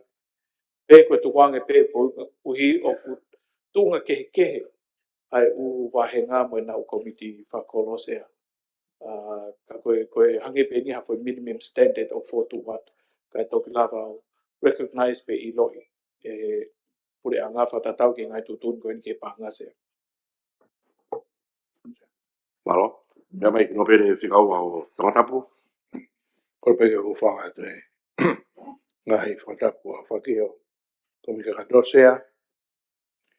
Kai ata ke whai peha whakaukau whakawak pia moe tutun ko ni. Pia moe ma wahe au pito a whakaukau sea. Pia me he ngai taumu au whaanga maheni kai pure anga. Pia moe whaurau. Ko toki tutuni ai o whakatu wai e hā mahino mai ai ai komiti whakakoro. Pia moe ofisa koro. Pia moe ngahi fie ma ai koro. Pia ne taimi kon kou whakahoko ai na e mea mai ake e whawhonga koe ni o tangatapu. I ma, ke whakatau ki ai pia moe whawhonga. Pia mea mai i pare mea e lawa pe ke kau ki ai pia moe Maltofia. Ka kono inga whaka o whakatu ai ai whakaukau koe ni, ko inga koe paa ngā. Sea. Ka pau nei kai ke ha paa ngā ia. He kai ke ha tau tea ngai pōpūla ia pa ka tau tea paa ngā pēni. Ka koe inga whaka o ko hoha ai whikau aki pia moe tūtūni koe ni. Kono inga mua e whia mao ai paa ngā. Pai te ko hake rewa ai komiti whakakoro. Ke nau hanga wakai, o hange koe ni, na mea mai ake tōtapi ma, o wai. Ko ofisa koro u toko taha pe. Maro mwe whono koe ni, ai kau whakafofonga, ke toi ki a mai ahi o nau ngahi wahe ngā. Kai pe whoke pure whawahe. Ka koe tūka e sino i paa ngā omu a. O ne hanga vehu ki ai e tau no fō sea. Kono ui ngā. Koe ke whakaasi mai si asi ia. O koe kai ke tala mai ai, mau inga ke mea heini ho e ke oe whonua. He ko kina tolu kui ai tofi a. Pai kaha wheliri waki ai no fo. Ko kina tolu e makatu unga ai whihiki taki a kakai. O asia heini makatu unga he paanga. Makatu unga e whakaukau he komit pure. Te oato e sirini ka koe. Ko whē te toi whatongia ho eki. Ko whē tofi a. O koe ke asia he ni. Ko koe ke paanga ke hanga he paanga wahe. Ai tōnga koe ni e tau nofo. Sea. O kou hanga o hake ni. Ko hono inga ku tau osi. Ho koe ni he ngai tau koe ku tau si tua ki ai. Na e whakalerei he ho eki. Ai wai ai pure anga. Na i kai aha paanga ia. Hanga he natula ve teki ai nofo. Alamai ho eki o atu kono tofi a. Toki alamai paanga ai ko wholoha nau nofo i nau tō. Ai ngahi wheitu koe ni. Ko whesiro i sirini ko ia. Ko wheho eiki ko ia na kai ke lawa awe kai hano totongi. Ko whehu ia ko atu whekawak pia moe ni. O whakapuriki mai i he konga koe ni e tolu fitu. O peane o hake ki whakanawe i pe. O whiakoro, mua mai ki mua. Ke mua tō taha mai pia moe haa. O waka paskala. Hao koe ke ui ai e whakafofonga mea lere whaa. Hao koe ke ui ai e whakafofonga ko hano ofisi, telefoni, internet. Whia maa ui he koe ngai koe pānga o whakataimi pe. Whakamahina pe, whamahina tōru, tau taha osi. Koe ke asia heni. Kai tapuanga pia moe whisakoro moe pure whawahe, a wea li ki taha heni. Koe ke ne ilo i pe ala wala ki whe. O ko tokanga ki ai, ko hono uhi ngā hana kai ke tau wak. I he mea koe na hoko i hunga hapai mo hunga tonga. Koe haa whakarereina e whai ai, koe ke asi he koe he laa koe ni. Mea mai ho e ki o mani tofi aki mua. Mea mai ho e ki mua mai, langa e, koe asi ia. Kai ka hano to tongi on, kai ka whakaukau e ki ai, sea. Maro mo e nau toko ni, ke no fo e ka kai koe. Koe ni, o kia tara mai, o mai pa anga. Pea mo mai o whai kai a ngahi ngāwe koe ni, o whakatatau, ke o na ke mau mau, he lawa ke ki ngai pōpūrai, e te tutong whafoki. Hala na tula o whakaukau sea. Ko na tula sino sirini koe ni, ke whaka foki mai aki ai ka kai me he nau tunga tu tāmaki. Whaka foki mai ho e ki loto. Whaka foki mai e nofo ai kolo. Whaka foki mai si asi. Ke nau whakataha ai. Koe nia o hanga he pure anga ve teki. Whai tū tūne pure anga ai ki ai. Pe rafi halak, pe ke whenga mai ki kolo ho ofisi. Hala lai sea. Ai whakaukau koe ni. Kono uinga e ai fo irea koe, koe tūtūni sino i paanga ke wheniri wakia ea. Koe wheniri wakia ea, koe ka hano pure anga ona. Tā kui ai hono mau tofia, kui ai hono kere kere. Koe ke o mai ka kai ko ia ki mua. O mai he te nau rawa tokoni, ki he wai ai pure anga. Kau hanga he kupu e koe ni, o tuanga ki nau tohi ta whaki. Mo nofo he, hiri a, o nau tofia ko ki nau tōna nau tō mai ki mua. Koe ke whamalo atu ki ai pureanga, kai ke pehea, koe, sirimi e, hala. O si pehea pe hanga e whae ni ngāo. O kou tokanga lahi ki ai, i he lao koe ni, e hanga he lao whamasiwa e tau no whatonga. Hanga he lao, o whekau mai ki tau tōru, tuanga e tau whiofo whani, koe tau nofo ho tau tata ap.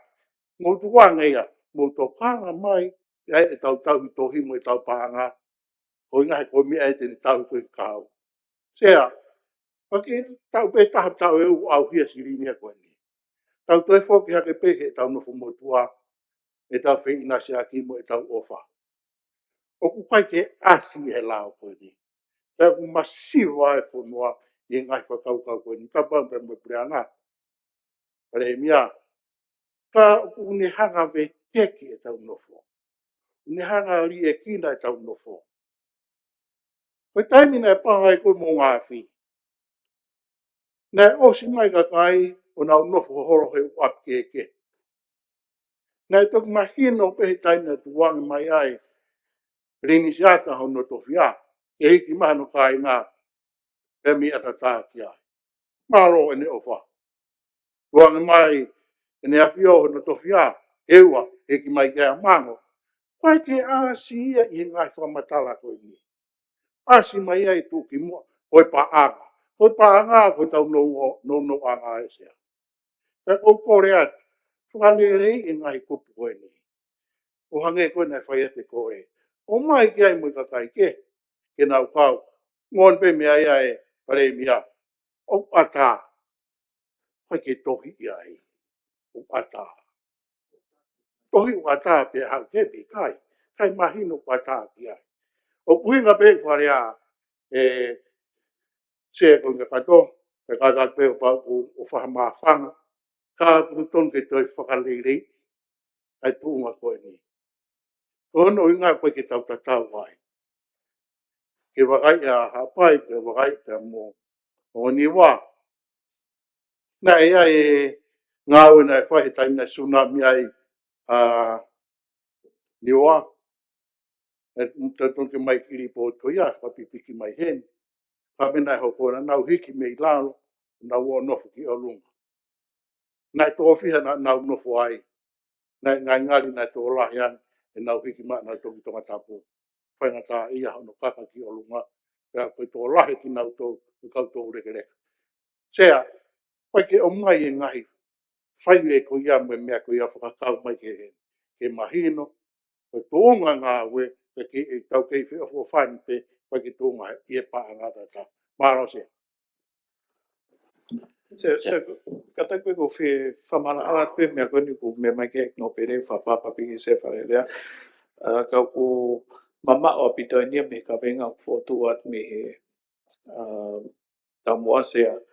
Ake uhinga koe ni. koe komiti pure. Pare mea, whewhenge ki toki mea mārai. Koe ke tau taimi ne ki, o mea he no pere, ka koe tau taimi mālolo. Mālolo. Ko tutuni e sea koe komit kakato. Ik no pere lo tuila kepa, ke ki mālolo e whare. Koe whawhufua ko o se miri te taha nima me miri te wanoa me heni. E toi whoki mai ai ke hoko atu, tau wheme aki ke hoa e whiawhi. Ko whawhok pe mea koe niki he whonga ngau whahoko ke he komiti pure. Ai ko nau tolu nau whai hono sivi ia ni ihi koe ni ku whamoni nau lava hu ke pokama. Pea nau toi sivi ni nau kore ke whane nau ngai projeki me pahanga ko pure e komiti pure. Pea koe taim ko o stare ko o projeki. Koe mea tau taina pe komiti pure. Pe te nau whi hoko atu ki ha tu onga nau whi whotu ha komiti whakakolo. Ko uhi ke mea ngau e aki he komiti pore, ai komiti whakakolo ko e ni ke nau moni tā. Ka mo siofi, ai project i he nau kolo. Ko mea tau taina pe ia. I he kup tol fitu kup si uruaki, ka pau whi mau he komiti pore. Ko pau ke nau whahoko, ano whotu ai komiti whakakolo, o ka pau whi mau he komiti pore. Ko mga tuunga hono whotu ai komiti whakakolo, ke nau whahoko e nau tol hono siofi ai ngā we. Ma ai komiti pure. Pea o ka pau ki ke lota komiti pure, ke nau whotu ha komiti pehe i he komiti whakakolo. Te nau lape nau tosi o whahanga tonu pe. I he kongi mui o e kupu tol fitu. Arake.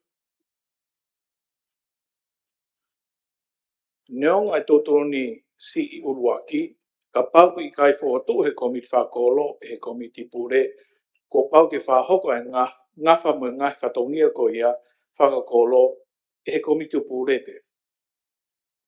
Ai ko mea koko whimau ki whamala ala, ki ke whai ha whau loko o kawameni, pe ko ha whau pure anga make. Ko mea ngāue eni ai komiti pure, e nā wala ngāue aki, ke monita aki ngai project i he community. Ko e nau kore tokoni, he ilo ange ni ihi i loto he community, ai mea koko ki he project o whapaanga me komiti pure.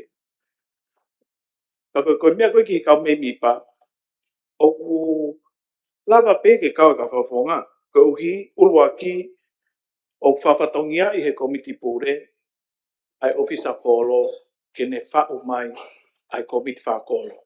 Ko e ni, mga tuunga pe ia, ke nau siofi foi project o whaivia he komiti pure. Pea ua ki ai, kupu tolu fitu kupsi tolu pi.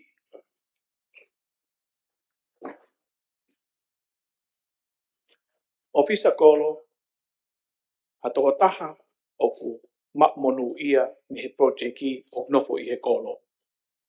Mau tawhia, whawhonga wharearea, whaiwhekau, hataha pe me he kolo. E monu ia ko uhi ko project o whaivia he komiti pure. E lava o hoko koe me mipa. I he komiti ko ente nehanga siofi. Monitor, evaluate, mo verify. Ai ngawe ai project i he kolo ko ia ma whitu ko ia. Ka pēwho ki he taha ngawe area pau, pe koe contractor. Whema moe ke kau mahe komiti, ko uhi ko ia e ngawe whaofi pa mwini i he community, i hono siofi ngawe ke mahino ki he komiti pure, o ki ai pe kakai, o mantui koe u project koe ni mahalo au i o lau te au. Kau taha pe komiti pure. Pea i he sio koe ki hono pure lelei e paanga u lewa i he komiti pure o tufaki ke u community. O ka whia mau he komiti pure, ha komiti pehen, whamawhai i he tutuni koe ni ke nau whotu ha komiti. Mora ke mamau ki aha whotu ke whasisi ai mawhai mo i ngeia ai ho e ki o ka pau ko towhia whanau pere en.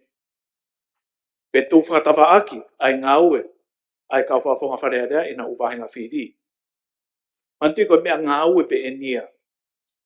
Ko tutu uni ai komiti pure ke ofisa kolo ko to ta hanga fa pure anga ke na fa mai komiti ko ni ke siofe mo mui mo fa papau ai ngai project o fa via ya me komiti pure.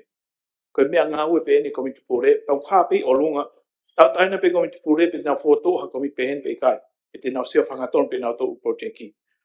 Ka ko fanga mari en ke fa ngau e va off ai komiti pure pe mo community o na ma o ngai monu ko hi ko ngai project ko fa ho ko komiti pure.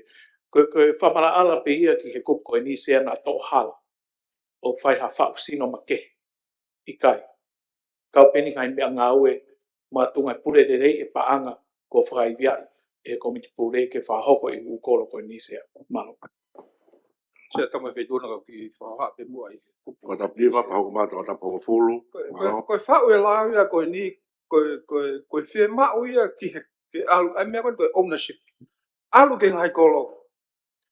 Ko fa tu kon ke ai ko ai pe ni ko hi te ke mate te. E fa ka ma fo ka to na me ka me ka kai ko ha na to hang na fa ka me na to ko ka ofisa ko hang ko ha me ia. Alu me ia ki he ko lo. Pe tau tau tolu e kakai ko lo ke nau whakahoko ko hiko ke nau tolu wha nau tolu e o ngā au e ko ia. Ko whi tau mua ia. Ko hua pe pura ngai tai mini ko e kei vai vai. Ko mea pe ko hua toi e ni. Ka koe alu koe koe tau mua ia. I he lolo tonga koe tai mini tau teu e ko ngai kolo e ngai lakanga koe ni mo kina tau ki nau iai. Au ke tuunga nau lava pe nau tolu o whakahoko ki nau tolu. E fu koe tau tokanga ke teu e nau tolu ofisa kolo ko hau ofisa kolo. Ko he ngahi tuunga ke nau iai. Ke nau lava whakahoko ngai na whatongia koe. Ai ko pepe o mahu inga mea koe ni koe tau mua ai ke whai community kolo ai ngā oe. Kai taim na tau ka pau teke nau ma teu. Tau hua tu po teu tokoni. Ka. Koe tau mua ai ke lava pe e ngai kolo. Koe hui koe nau tau ke ula ki ua tō wha nima pe taim nau malawa. Peka koe hiko ni o sipa te nau toka ngai atoi pese. Ko kula peo ki hen. Ke ua pe he uwhatao ngai. Koe tau mua ai ke rele meeting with long term community te nau lau. Ka kula peo ki ai ko hui ko tui pako popo ku me mo hoi ki mo mea ki hen. Ka ha mea kere kere. E whakahu he. Me kau whare area. Pe nau tō te nau mea mai. Ka kula peo ke te whitu tau mua e konga koe ni se. Pako tui ke tau mateu teo i ke kahau whenga i ngai kolo. Ke nau mateu teo. A ua te taim ko ia ko nau lava. Se kako ki whakaha peo ki ai. Se a mala. Ora po fulu me vai. Me e dona certa pa me.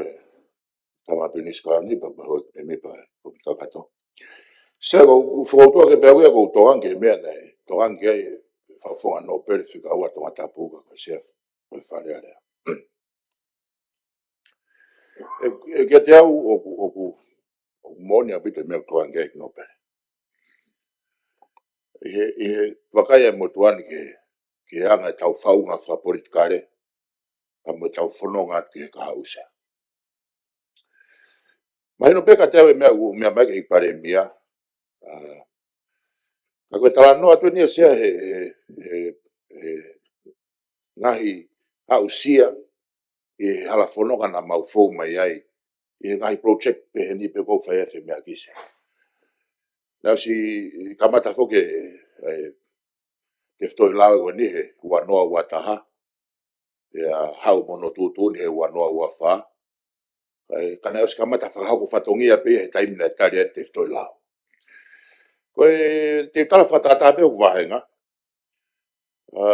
Hange ko whakaukau koe nuku atu. Me he whafufonga toka tapu nima. O kuiai ai kolo e hongo fulu mātaha. I o wahenga pa mo motu e taha. Koe kōsirio whakakolo ia e tahaua. Pe koe kōmit whakakolo. Ko kuiai ngai kolo he wahenga o kunau. Le sisita nau tolu he malu ko ni e lao i e potu ngau e nipa. Pe hoko rewa nau tolu e koe ngahi kōsirio whakakolo.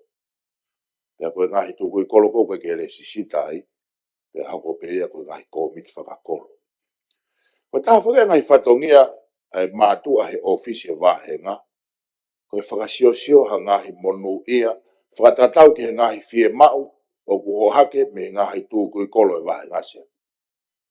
O kaua e ngahi project proposal. Aini o ku he malu e potu hau kai. Ko e taimi lahi sea pena e au sia ia he office motuani i he tau pe kon ko mari watu. Ai duplicate ko ia e ngahi kore tokoni. Ke lave ia he office e ngahi fia mau ngahi tū kui kolo. Ta koe ku te whakahu hanga tonu hake pe he kau office kolo ia me ngahi komiti whakakolo. E nau toe kore tokoni tatau pe. Kai ke awea ki ai kau ngawe offices. Ai koe whakaukau koe motana hei koe mea koe nei mea toa ke hek no pere pe me whawhunga toka tapu nima. Ai mahu inga ke mahi no peka te au e kup tolu kup CP kolo mo mau monu koe kau mau monu ia hei koe mea koe nei mea mea ke hek pare mea. Kau mahu inga ke tohi. Ke tohi. Hek no pere mau tofia ya kau at ki ai pa mo kau whawhonga whare area. Alama ke tau whamapo opo sea e ngau e kou toa ngat ke mātua pe me te pire koe. He koe ngahi mea koe toa pe, ko pau pe ke tau whakaiku pe ke eik no pere, hange koe ngahi project i koni ke soa. He ke aha mea e tu he ea. Ka kua pau ke mau hango fua me mau tofia. Ka koe anga e tau nofo. Whakatonga e whewei tokai aki. Mo tau heo tau ngahi maha ngatai. E mahu inga ke nau kau mai pia tohi o i kai ke whakaape pesea. Koe mea pia toka ngat ke mātua te pire koni ke tau. Whiongo ngoi, ka kono whakatoa, mau pou pese te tea watu ke he tūtu uni koni, mo whakako whatongia ki he kakai e whonua, ki he tūtu uni koni. Panga make, pia mono whaunga, ange pe koe ne whakamala mahi e pare mia, te pire, whika uraki ke whika taha fitu. Koe foi processi, mai no ngofua pito pia maa opo. Ka koe angani e whakaukau. Ngahi me au sia pe, fau mai ai ngā ue pe me he ngahi office whawahenga, a pe fo ke ngahi tūkui kolo. E toko ni pe ke tau whakau whatongia i he ka ausia. Maro e mawhenga mai. Hoi? Ota pa? Sea tapu pe tūna. Ko me mase ke e ape ki poupou no wani ke whakaukau te tau. Na mea mai ke no pere pa ko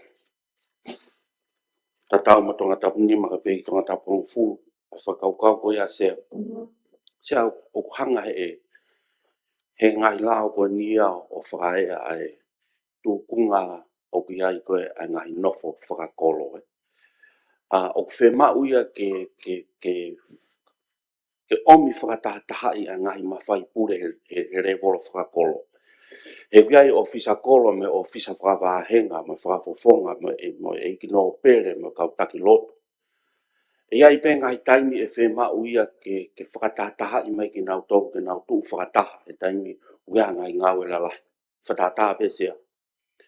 Ko taimi koku nai whakotu ai koe ai tūtuni peheni kau ke SMA, Special Management Area. Hanga he tūtuni koe a whakatahataha e ngai sino pehe. Tūtuni a ke kau ke ofisa kolo, pa kau ke me pure whakawahe, pa kau ke me whakafofonga. Kono i ngā pe koe nau whe kau aki ke he nofo. Ke pou e motu ansea, ke tuunga koe ni kia isi kau ofisa kolo, o kau e ofisa kolo e motu ane nau kore fo ke ikisea wharearea, ki mea rere motua, e mau ofisa kosirio, e nani tari. Nau hanga o awea ke ofisa kolo ke nesi ngawe aki. Kono i ngā koe ngau e koe nau whakahoko, o mauto e wahe e mautore ki patseti make me panga whakawahenga ke whakaivia ki nau tau. Whakatau nau computer, wata nau pepa prini, ai nau ngai stapa. Ka ofisa kolo, e wahenga motuan sea, toka ata ai nau stapa whakakolo. Ke mahino kua nau proper authority, ke stapa e ngai tohi. Pau peke a taimi ke tai apu e mea ko ia. Kai sea ke nau whi ilo ngaki, e lava peke hoko hanga i paro pare mai. Ko taha ini. Nai lava ke ai a tangatapu unga fulu. Repeat ia ngahi kore project o kai ko via ka ko e kina ia ka tona e ko ra pe me ta tau me fe tu ta tau ko fe mau ke no fe ilongaki pa ko fe tak pe to kanga komiti se ke kup tol fitu e ngafa ko fo tu ai mon be I pare mi ai o ki ke to I pau mai fo kia ke pau ke ai komiti ko e ni o winga pe ka pau fo ke sa o ko ke ta hanga tolo ilo ko mea ko tong kai ka hoko rewa ko foi fatongia ko to I pau mai o ka hoko o ki mafa tuki au hai e kup tau fit kupusi I ua e to ka nga I ngai ta whaki pau o polose ki o whakatatau ke a rea pau ki ono whakahoko o polose ki implementation ko whehu pe sea e lava ka pau ka I a project I fit mano lava ka pau ki hana o si mea lera lava ka pau ki hana o internet lava ka pau na kore matua pepa photocopy ko mea ku mahu inga e whengau e aki sea kono uinga he mau tokonia ki nau tolu. Koe ngafa ko ia hoko atu kupusi. Ua, A, B, C, wake si ia kono siafi a project I he wha taimi fuoloa. Ai uhangeni hano monitor he osikono hilifaki. E kou tui koe whengau e aki le leia ngai mawhai whekau kau aki. I rea volo whaka koloma community. Tokoni pe ia kono implement. Sia kou manatu. Taimina ai koe whamo oni mai koe kakai koe ke ofiri. Nai kamata mai, nai whamo oni peni I pau. Aro peo iko hao ke kau whafofonga. Ke whamo oni atu me kau whafofonga. Pea kutokanga pe sea kono uhinga, o koe ke uhinga ia o pehe kua maalunga kau whafofonga. Ka kono teu e office whafofonga o kuiai ane patseti e whakarere atu. Koe ofisi whawhawhonga, o sirio ko ia e o kia e patset whakatau, ko ia e o kia e ulori, ko ia e o kia e umearere, ko ia e o kia e kaungawe, o kia e asset me resources ke whai e tepi in kia. E lava ke whai a tokoni pe uta whakpeni. Pau mau wat pe sea ko kawa i o poupou, o ko tui, o taton ke tohi pau.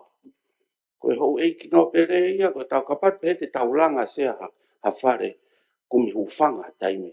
Whatu tamaki. E tau langa pe funga ea. E kore ke kau mau tofia.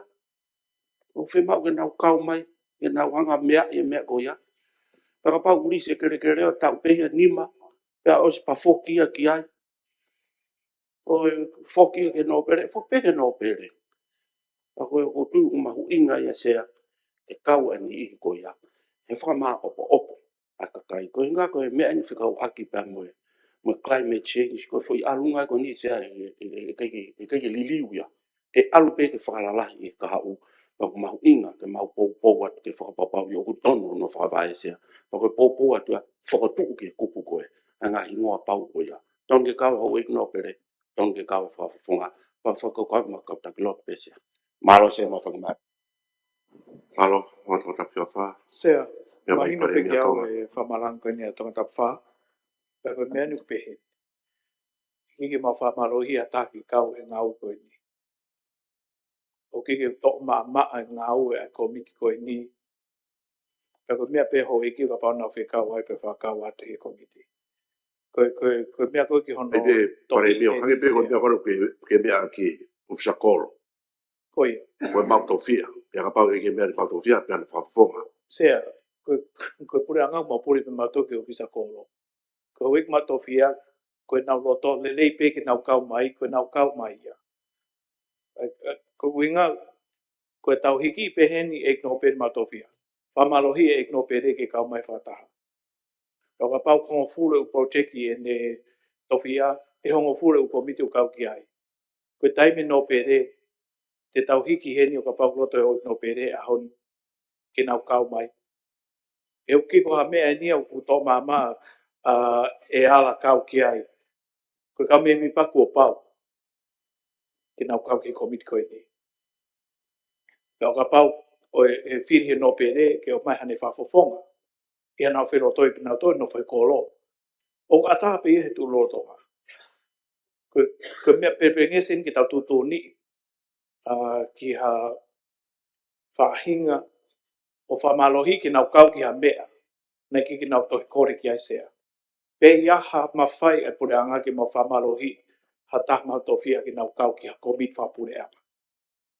Ko mea koe niu pepenge sea, e lava pe ki tau whahu, e ala kau mai, ai hoi no pere ki e komit koe ni o ka loto ki ai. Ka koe mea koe ki tau tuhui pau, koe komiti koe ni heu ki ke whaha ia sea. Koe mau koe whisa ko lope i hene laka ngā. Koe toenga koe kau me mipa he komiti, koe contract tau ko spahe pe, koe hingau kau he contract ki. Koe kau whafonga koe ni mi he kolo, koe nau volunteer pe nau tolu koe uhi o kia nau whia kau ki ai. Ka koe mea koe hinga ki ai koe hoi no pere, o pate tau whiri ahon ke tuo nau hingoa heni koe tau whamalohi ke nau kau ai. Ta iaha consultation mo hoi no pere pe nau whia kau ki ai pe kai. Koe kau whafonga ne hoi ki ai kakai nau whia kau. Whai mo fua pe, tāna ki nau hingoa ki he. Ka paukulahi nau taimi ki nau kau i komit koe ni. Whawhawha. O loto re reo ki ai, ka koe mea ku whahu mai ki he ni, ki tau whapapau i ngai toi tutun koe ni. Koe ni ku loto hoi ki whafonga kakai ki nau kau ki he lisi, ai ni ihe me mipa i he komite koro. Kau atapia sea.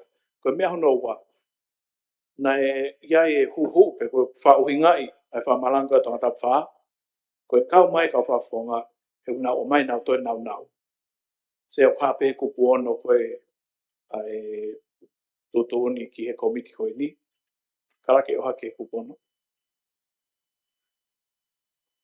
Aurifo, tol fitu kupsi ono. Whatatau ke whainga maaria ngahi mau anga toko ni, ko pau ki he sige tari, ke ne pou ki ono toha ngai e ngau e komit whakoro. Ai o te assign pe e komit pure, o ka pau loto komit pure ki fotua komit pe hen. Ai sige tari komit pure ki ne hanga o whaivia whanau nau, ai komiti koe ni i he kolo o whatatau ki ngau e koe ngau ki ai i he uprojeki. Ai koe tāna ke pe ki he whimaki ka pau tokon ki he hoi whafonga, ka te rei pe kore ka whafonga ke tāna ki nau hingoa ki he risi kau me mipa. Ka whai pe whaongong ke hoi ki whafonga ka no pere, pe uki hanau pou ke tāna ki nau toki komiti pe kai sea. Watapuloaki, me mai. Ki eke pavia ke hoi pureanga he komiti koe.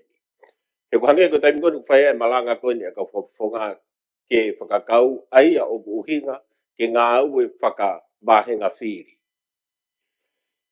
Ka i he taimi tatau koe koe eke hake ko toka tapuloaki.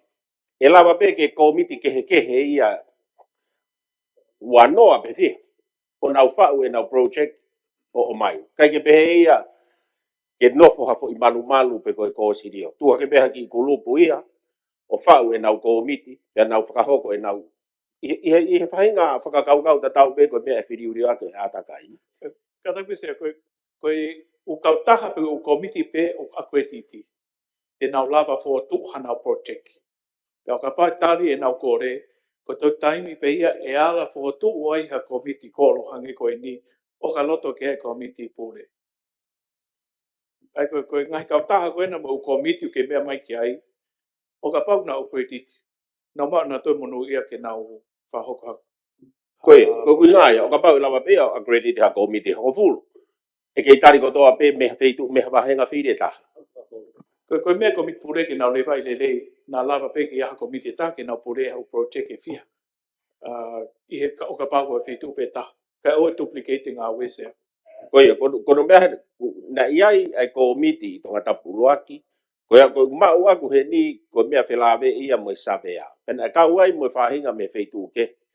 Kana e, koe nau project i koe na e whai tonga tapuloaki, ai au pehene au stari e paanga, koe mea whakaatakai, ko hono tuwhi e maka koe na e omi he tsunami o laku mai ki loto nampo. Pea o atu koe whai koe e ahi wharearea, ku tu mai e kau tautai koe o tonga tapuloaki, tonga lai taha koe kau sopu, o ta ofi, ke ua na ala hataha ke maka koe ia he punau osi ilo, o whakawhanau ai, ai mea mo ui o tahi, he ngahi maka koni nai whakotu mai. Pea oku toloi, ka ku whenga ke i loko, koe hā koe mea, hanai palo pare manai hoko, tu hake pe kakai koe ni, ka uai potu ngā ue whanua me sa mea, ai e nau fo i project, koe tuwhi e maka koe ni. Ai ni kurea mai ai, e kau tau tai ia, o ke nau loto, ke tuwhi e maka koe, tu kueha kus mahino o ku mahu ai, ai loto namo koe o, mi whakatapo alo au ki mui sopu. Ka kuhange koe mea koe ni, ku whai e ho haa, mahalo koe pōre ia ka mau tōru, mo mau ngahi wāhenga, ke mau whio ngoi, pia moe kakai e wāhenga, ia ngahi kulupu, pia hange pe ko ngahi kulupu ne lava tari, ke nau whakahoko ai ngahi ngā ue pehini me kore tokoni pehini. Mahalo sea. Foto pe pou, hoi a kuloto ke tari e tūtū ni koni, whalo pe kia i koni ma. Pia tō tapitu na ke mea mai, ke fie maari e koe. Kore peke whamala ala tau tutuni, ke toki o mai pehe ka ke whakarea koe ni ki ono whahue ka whawhonga wharearea. Ai koe tānaki pe A, B, C, D, hue foi i lalo whawhonga wharearea. Ai toki whaiki ki mai. E whahenga whahoko ai e ngā ue. Malo. Pua hawhu whakarea sea. Sea, men pega mea ku mea ke pare mea whikaku e whia mau ea mātu ani whikaku mea kau whawhonga. Ko tō ngata ke mea nei kore koni he no pere whika aua tō ngatapu. Mai no kau e whamaranga e pare mea. Ai pe motolu kau whawhonga, ka pau nau kia pena tō ngai kau no pere na nau tō mea mai. Ka hotu e tai miri ko motolu pe ku whia mau. Se ko whangonga tot, mahinu pene e whotu me no pere, ka nei tiki popo i mai me toinga te pire hok no pere. Ko inga pia kuia sea ke foi whakarea ko koe kōpau. E kupu ulaki. E malawa pe ke aluha uhake ha ulaki pi, koe whia mau ke nau awea ki ai sea. Hei koe mea koe nei mea tua ke toka tapu whaa. Ha whia mau ke ai ha whare hufanga, ke hufanga ke ai kau pantalone e wheitu una. Whia mau e ke mea e. E kere tu ai sea. Fo ke information a mo tolu ai kau mautofia. Ka ki matangata a fok sea pa hangeu ki ngari hualela e hangeu. Hualela au pita. Oku tutu ni pau atu. Hangeu ka mea peko na mea ke e pare mea kua pau. Ka pau e uhifu pea ki subclause ai ke whakaari ka peke ke o mo for your information e kau mautofia. Koe angai whakau sea. Ka koe ke aia ke tutu ni pau. Maro sea. Maro. E whotu wera e hoi ki no pere ko tipia koe ke pou e. E ku kaipinga nau mea mai na toki ai.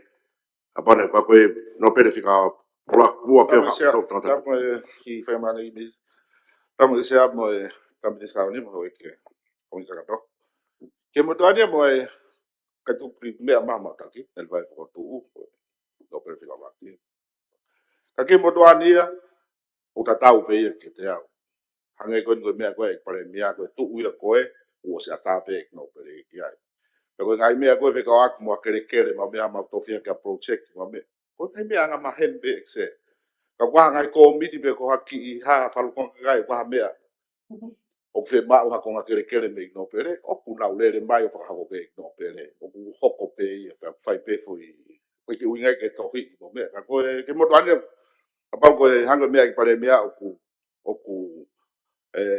CP. O ku atape ka pau tuke pa waha.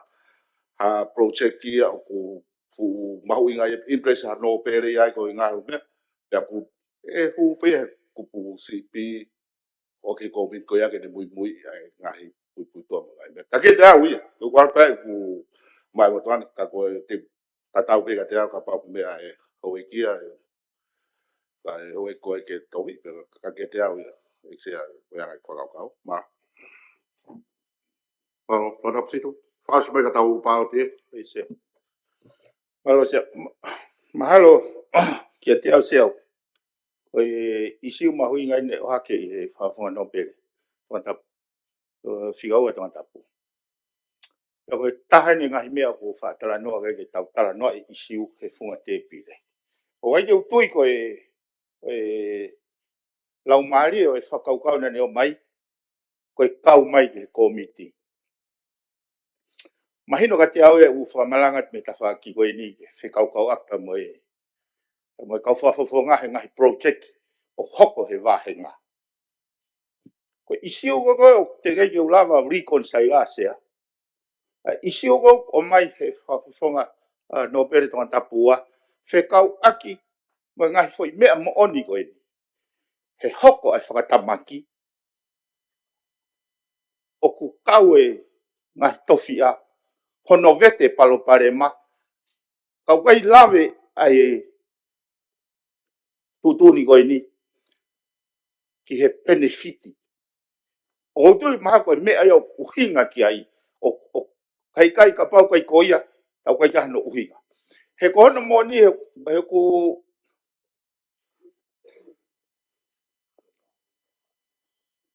koe isi o koe ni neonga koe ki lawe mai he mea koe ni. Ka koe hanga koe usi o koe aku sea. Koe isi o ende ni hanga whakama opo e hala whanonga. Taha mea na ungawe aki, leaving no one behind. Ka oa e hangeu tau lere he ngahi mea wangi mai we si te ai. Ka kai ke tau hanga whatonga e tau whekau kau aki. E ko kuhinga na ko hawhainga maari e ke whakakau kau.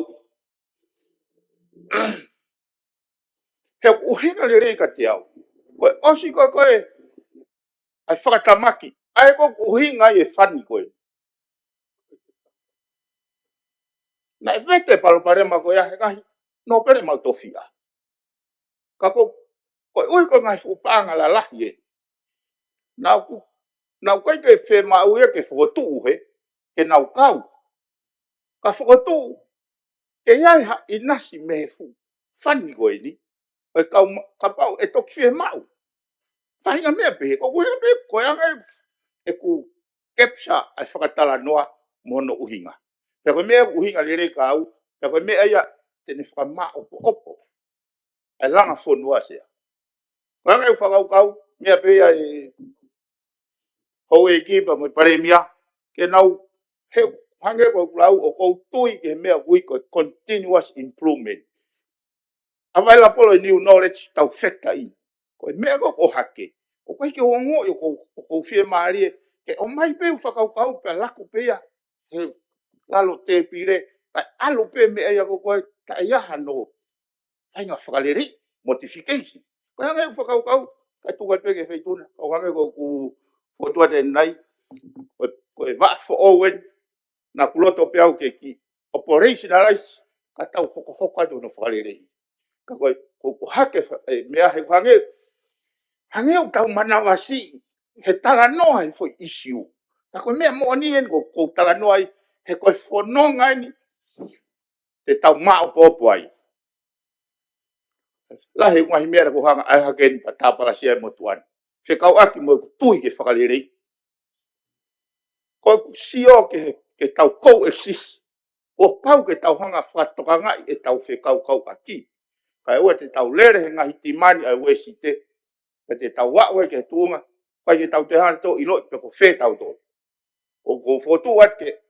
Tau hake ai whotu na o mai mehe. E no pere whikaua. Ke ne hanga whakamaya la loi. Ai tau langa whunua. Hanga i whakau kau. Kai ua te mō mana wahe he tala noa e isiu. He ki au kono tala noa e whunga te pire. E tolonga ai. E tau langa whakalaka. Ko whatauki a pia o ku hange koe kai rewa whotu, pia pia poupou, pia kore poupou reo te tau. Pia hanga e whakaukau e mo tansia. Ka pau rewa koe whotu ai no pere, nei kai ke poupou ia hataha, ka kona mo poupou ia mo tolo. E no pere, singa ua, tōtap. Hange koe pia kaha apai, o atape he no pere ha whenga taimi pe. He ho whotu.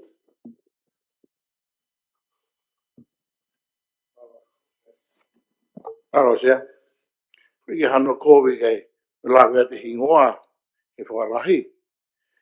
Mo mea i koe ngahi ahon whokia, tai mu awea ngahi tohi pēni, mamata mai kai kau tōna wasia tua ngahi hingoa.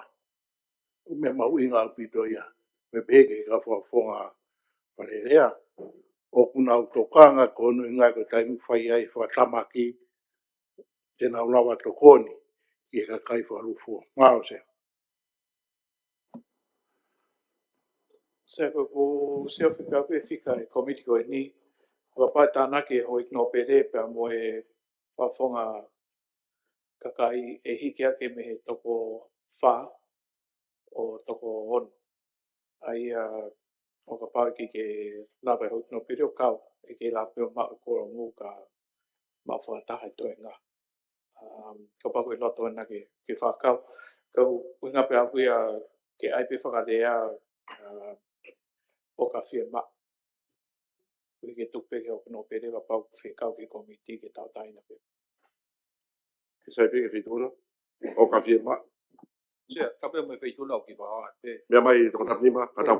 Ko lawe pe au e si ai whakapapo whai i pare mea ki whakare koe pōpau. Ke te au ko whakatonga rea, ko whakatoka ko ku whaka uhinga e au ia e fui whakarea koe pōpau, ai mahu inga. Mahu inga ke mea ke o mai kai lava. Koe ke uhinga ke pēhatu ke whakamalo. O kuhanga e fui lea koe ni o whakatonga i kina ai mahu inga koe aki nau tōu kau. Ko kuhanga e ki ngai whakatonga ke. Malo. ko se i whaparangi ko shall be comprised ai ko hinga ia ko komiti ko pau ke kau ke ai to lai ko ni hiki atu E lava ki tāna ka tia. E lava pe o kua pau tau pe no pere mau tofia pe ko ane whakafofo. Ke ni whakatata e whatongia koe. O pehe pepe a moi kau whafofonga. E kulava pehe kau ngau e ofisio whafofonga e ngai whata. O tui te nihanga vete palparema koe ni. Kau kai ne vete i siu koe na e hake. Koe mea ke toku whakaukau pe kia e pare mea moi funding koe ni. He ka ina scenario o whema o estate. Hange koe mea koe nai hoko he hunga tonga hua hapai aina o hake. Koe ngai foi practical example mo onia. Kau tau taito kange. Hange whakaukau. O pou. Ai te anga whewhere u pāloti. Whataha pa mo kai whatontonu koe na whakaukau na o atu. I pare mea. po por se tari whata mo whatonton nei whai ke mea O tō pia pou koe a ku rau maari ke tari. Ai tōtori koe ni. E kawaki mo sinoi paanga. A tonga. Ki e wheriwa ki o e awa noa wa whaa. Whataha mo ngai whatontonu. Pāloti kei i gani nima. Ke loka te tawhawhi puloka mā tēn tapu luelu, ai sa ke warueke, polo pini piukala, ka perieri, miriton dan mata. Sai mone ka pitaua huki, e sa whi malatu, eiki minista ako, eiki minista tana pangahau mai mai kute, eiki minista ngahi kautaha kureanga, eiki minista ke ngahi ngawe whakati bilometika e nea whio, eiki paremia, eiki togon paremia, eiki minista ngowe, eiki no pere te hangan, eiki no pere te awhitu, eiki no pere maafu. Ik no pere vaia. Uloto ke toko hongo fulu maapalu.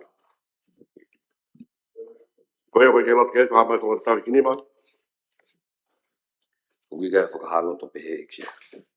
se whafonga e pe por ngawe whamaro ki he hoi mimi pa kom kakatono ta le ma tutu ngawe malo se Alo pare mea. Hoi ki tauriri o wharerea. Koe lawa e tau ngawe. Ik se whare e komiti kakato ke riri o whare o whare rea. Ik se whare rea Lord Baia.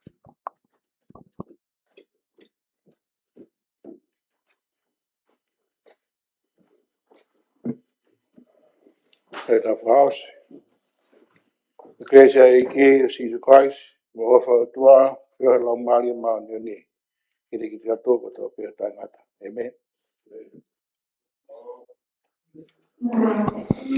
Pea koe kakato i a whemea ki koe ke hou he whiawhi a honi.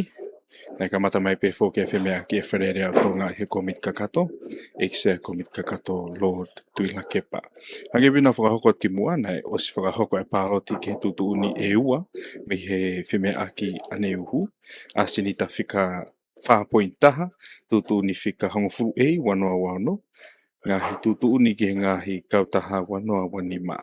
Kami asinita whika whāpoiniua. Tutu ni whika tahataha e wanoa wano. Tutu ni ki hono re sisita o hingoa ngahi pisnisi wanoa wa nima. Mahino mai pēnei whi mea ke wharerea he whia whini ki he asinita whika 4.3.